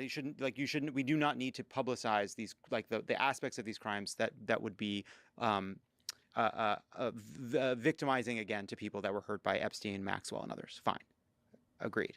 But it is shocking that, given the fervor around releasing something, given the attention that has gotten, given the fact that they promised already, that they haven't figured out how to get some new information out there. I mean, all Bondi was able to release was stuff that was basically already public. That was what was in Binder Phase 1. When she put out Binder Phase 1, in her mind, there must have been I don't know how far ahead it got, but you don't put out Phase 1 without at least having conceived of what Phase 2 was meant to be. One would think, but who knows? So it is strange, but they're not Phase getting 1 away with of it, because there's too 1. many other parts of this to come. There's going to be congressional investigations. There's, by the way, more and more, like, that butler who we hadn't heard from before. There's more reporting coming out of the Times. There's just a lot of attention on this. And by the way, like, and I think it's also important that the more attention there is, the more support towards transparency there is, then maybe more and more people who have information or who might have been victims and stuff would be willing to come forward. So we just got to keep it up. influencers on the right, or the, like, apolitical, kind of more conspiratorial influencers that were talking about this forever, they're still talking about it. Yeah. Like, there was a Rogan the other day was saying, like, do they think we're babies? Like, do they think we're children? Because they're trying to make us look past this. So They at least think you have the memory of a baby, and you put enough faith in Trump that you are essentially a child, and that you'll just take his word for it. they can't just make it go away. One of the proposals that CNN reported on was maybe Todd Blanche should sit down with Joe Rogan. Which I'm like, that doesn't seem like a good idea if you're at the Trump White House. I mean, I'd like to hear that. No, for sure, for sure. I bet they shot that one down. I bet that's not a. I think they are just waiting out everyone's attention span, which you don't have to wait long in this country. And yes, Congress is going to come back to this when they come back from break, but from recess, whatever you fucking call it. But I don't know. You know, at one point, Trump can make a call to James Comer or Jim Jordan or whoever the fuck it is and be like, hey, let's not keep pushing on this. You know, like, and they've got other things to think about, and they don't like the political, you know, discomfort around this. So I don't like, I am more pessimistic than I was about the staying power on this, just because, you know, it's dragged on over a month, and they control the federal government with an iron fist, and they're going to be able to bury what they want to bury. Yeah, we'll see. Well, they look. Yeah, with the general disregard for process and rules or any of that the administration has had, the fact that they have resisted releasing this for so long is very telling. Mike Johnson sent Congress home early in July rather than deal with a vote. But that doesn't mean the vote isn't coming. I mean, Ro Khanna doesn't care what Trump says about this, and Thomas Massie doesn't care what Donald Trump says about this. Right. So that means the issue isn't dead.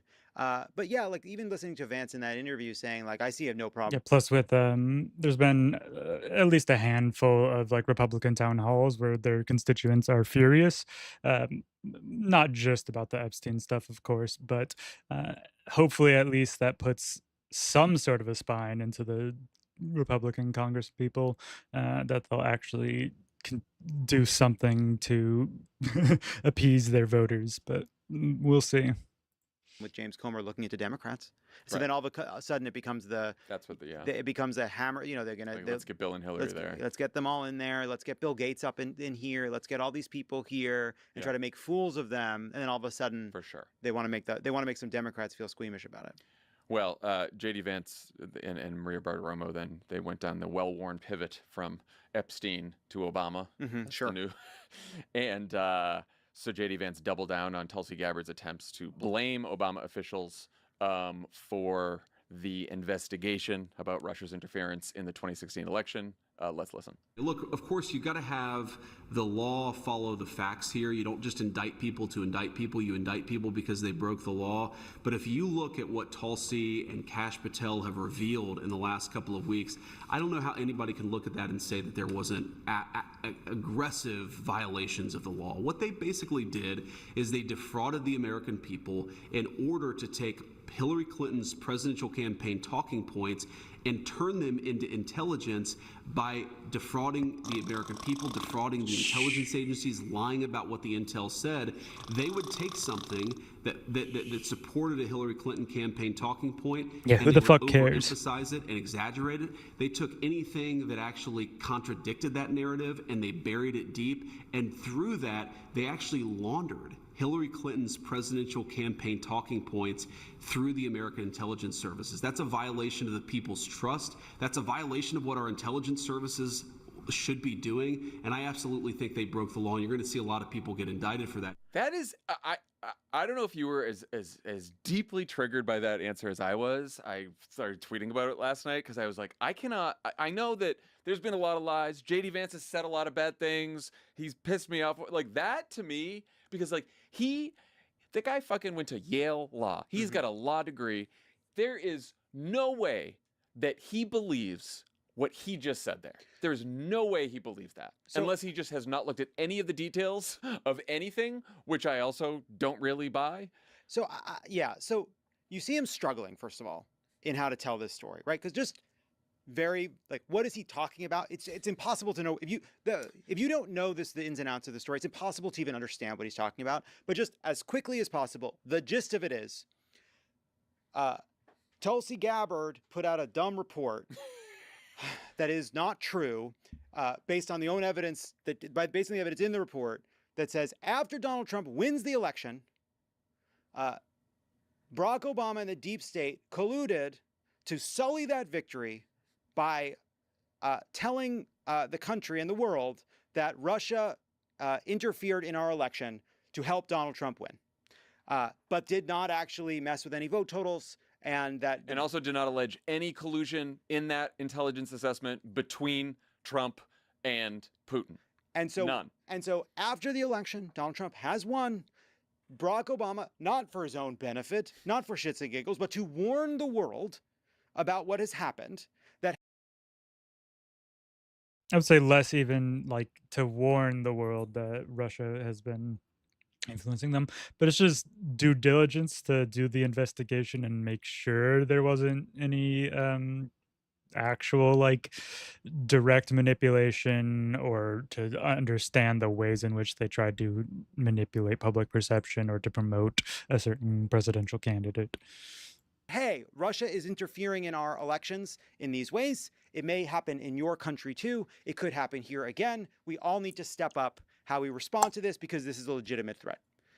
That is then ratified, not just by Democrats and intelligence officials, but by Republicans, including the committee led by Marco Rubio, the Intelligence Committee, saying that the conclusions are fair and fairly reached. That is what this is about.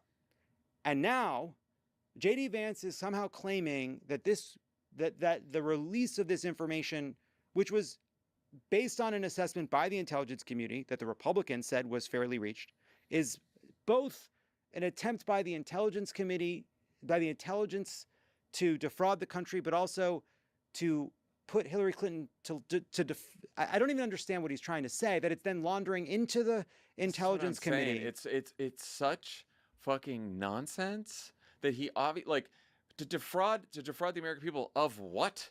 What are we defrauding them of? They went to the polls, first of all, not knowing that there was an FBI investigation of Trump's campaign. Just the one of Hillary. Because guess what? The Obama administration made damn sure that didn't leak out, because they were worried that it could be taken politically. So voters went to the polls not knowing there was an investigation into the. Turns out there were plenty of contacts between the Trump campaign and Russia, and they also went to the polls already knowing, by the way, that Russia had hacked the DNC, which, by the way, this Trump administration, Tulsi Gabbard, all the rest of them, admit that Russia did interfere. What they're pissed about is that the intel said that they interfered with the hope of helping Trump, which in 2018, Putin said, yeah, I wanted Trump to win. He just admitted it. So it's like, what are we talking about? But then, okay, all right, let's just say, you know what?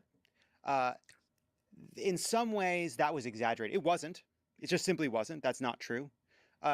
Even Vance has to kind of walk his way back to, he says they defrauded the country, that he says they exaggerated, and then he has to add on at the end, oh, and absolutely, I believe they broke the law. Never says how, never says why. And I believe indictments are coming, which is also, by the way, look, you're the vice president of the United States and you are predicting indictments?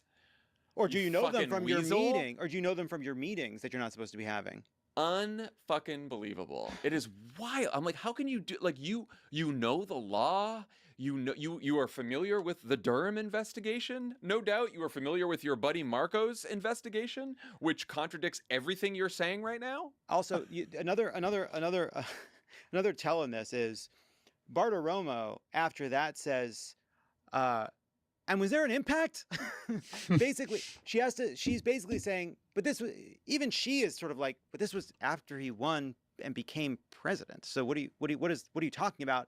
And so then he has to kind of make some sort of claims that, oh, absolutely, like that the presidency was harmed because of the Russia hoax, because he had to fight two fronts at once. He had to run the country and be dealing with the ways in which the Department of Justice was distracted. It's As if the president doesn't already have millions of things on their plate.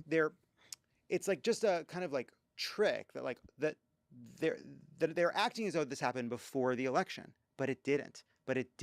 And so they have to claim like, oh, telling us about this after was some terrible crime. Anyway. He is just deeply dishonest and very comfortable with being deeply dishonest. And it's really, I also think part of it is just, you watch these interviews and I think people like J.D. Vance are like, oh, this must be cool for Trump. Like, he spent all these years just only doing these interviews with friendly outlets and he never has to get challenged. And if JD Vance sat down with like any real journalist for 5 minutes, the whole thing would fucking come apart. Marco Rubio just did another friendly interview about whatever. No one asked Marco Rubio in that interview because it was some MAGA person. No one asked him about his committee's report on this because Marco Rubio couldn't answer that question either. These people, if they got in front of a journalist for 5 fucking minutes, the whole thing would fall apart. But they're a real journalist, but unfortunately, most of our media is full of access journalism addicts who will never actually be contentious in any of their interviews. they've become lazy even in their lying because they don't have to worry about it. Yeah, but like it's with Vance too. There's such a it is the like kind of self-righteous and smug tone in it, because does he believe he's lying? Yeah. Oh, for sure. He has to. He has to. And there's some things I am willing to believe that someone's like, oh, I didn't even know I was lying because they're so like, they've gone down the rabbit hole. Yeah. But this one, and again, it's a complicated story, but you don't have to go too far down the rabbit hole to know that what he said was bullshit. Right. I like, and he was around for all of this. He was a political junkie for all this. There's something about like Vance specifically. Maybe it's just the fact that he's younger than us. That's part of it. Or that he is like a kind of like someone who had like written this book that had like gotten him all this credit and all the rest. Yeah. It's that there's something about him where I remember when I went to college and like I went to for some reason a rural sports college. I don't know why I made that choice, but I remember feeling like, oh, I got to learn the language of this place a little bit. Like, I don't fit in here. I don't know how to do this. I got to like learn the language of how to fit in with a certain kind of person that went to private school. Like, there's a lot of different kinds of people at Williams. But like, like the kind of like a fancier person than I grew up with. Like there's a breeziness to it, like a way people that grew up around wealth, with wealth, whatever. And like, you learn that. And I see in Vance somebody that like is a student of people and like learn the language of success, right? Like comes from this rural place that comes from a totally different environment and then kind of learns the language of a place like Yale and becomes really good at it. And then I see him do this with Trump again. And I see him take on this persona so fully as someone who's so good at figuring out how to fit in with a group of people. And I just can't tell how much of like, you wear the mask wears you. Like how much of it is seeped in, and how much of it is he just performing and he's going to be the best boy in the world. I don't know. Yeah, I mean, it's either way, it's pretty gross. Yeah. Okay, when we get back from the break, you'll. All right. Yeah, that was just the section I wanted to watch on there. It didn't have actually that much to do with Epstein. They ended up spending half of that on the attempted distraction of Epstein of the alleged Obama-Russia investigation scandal. In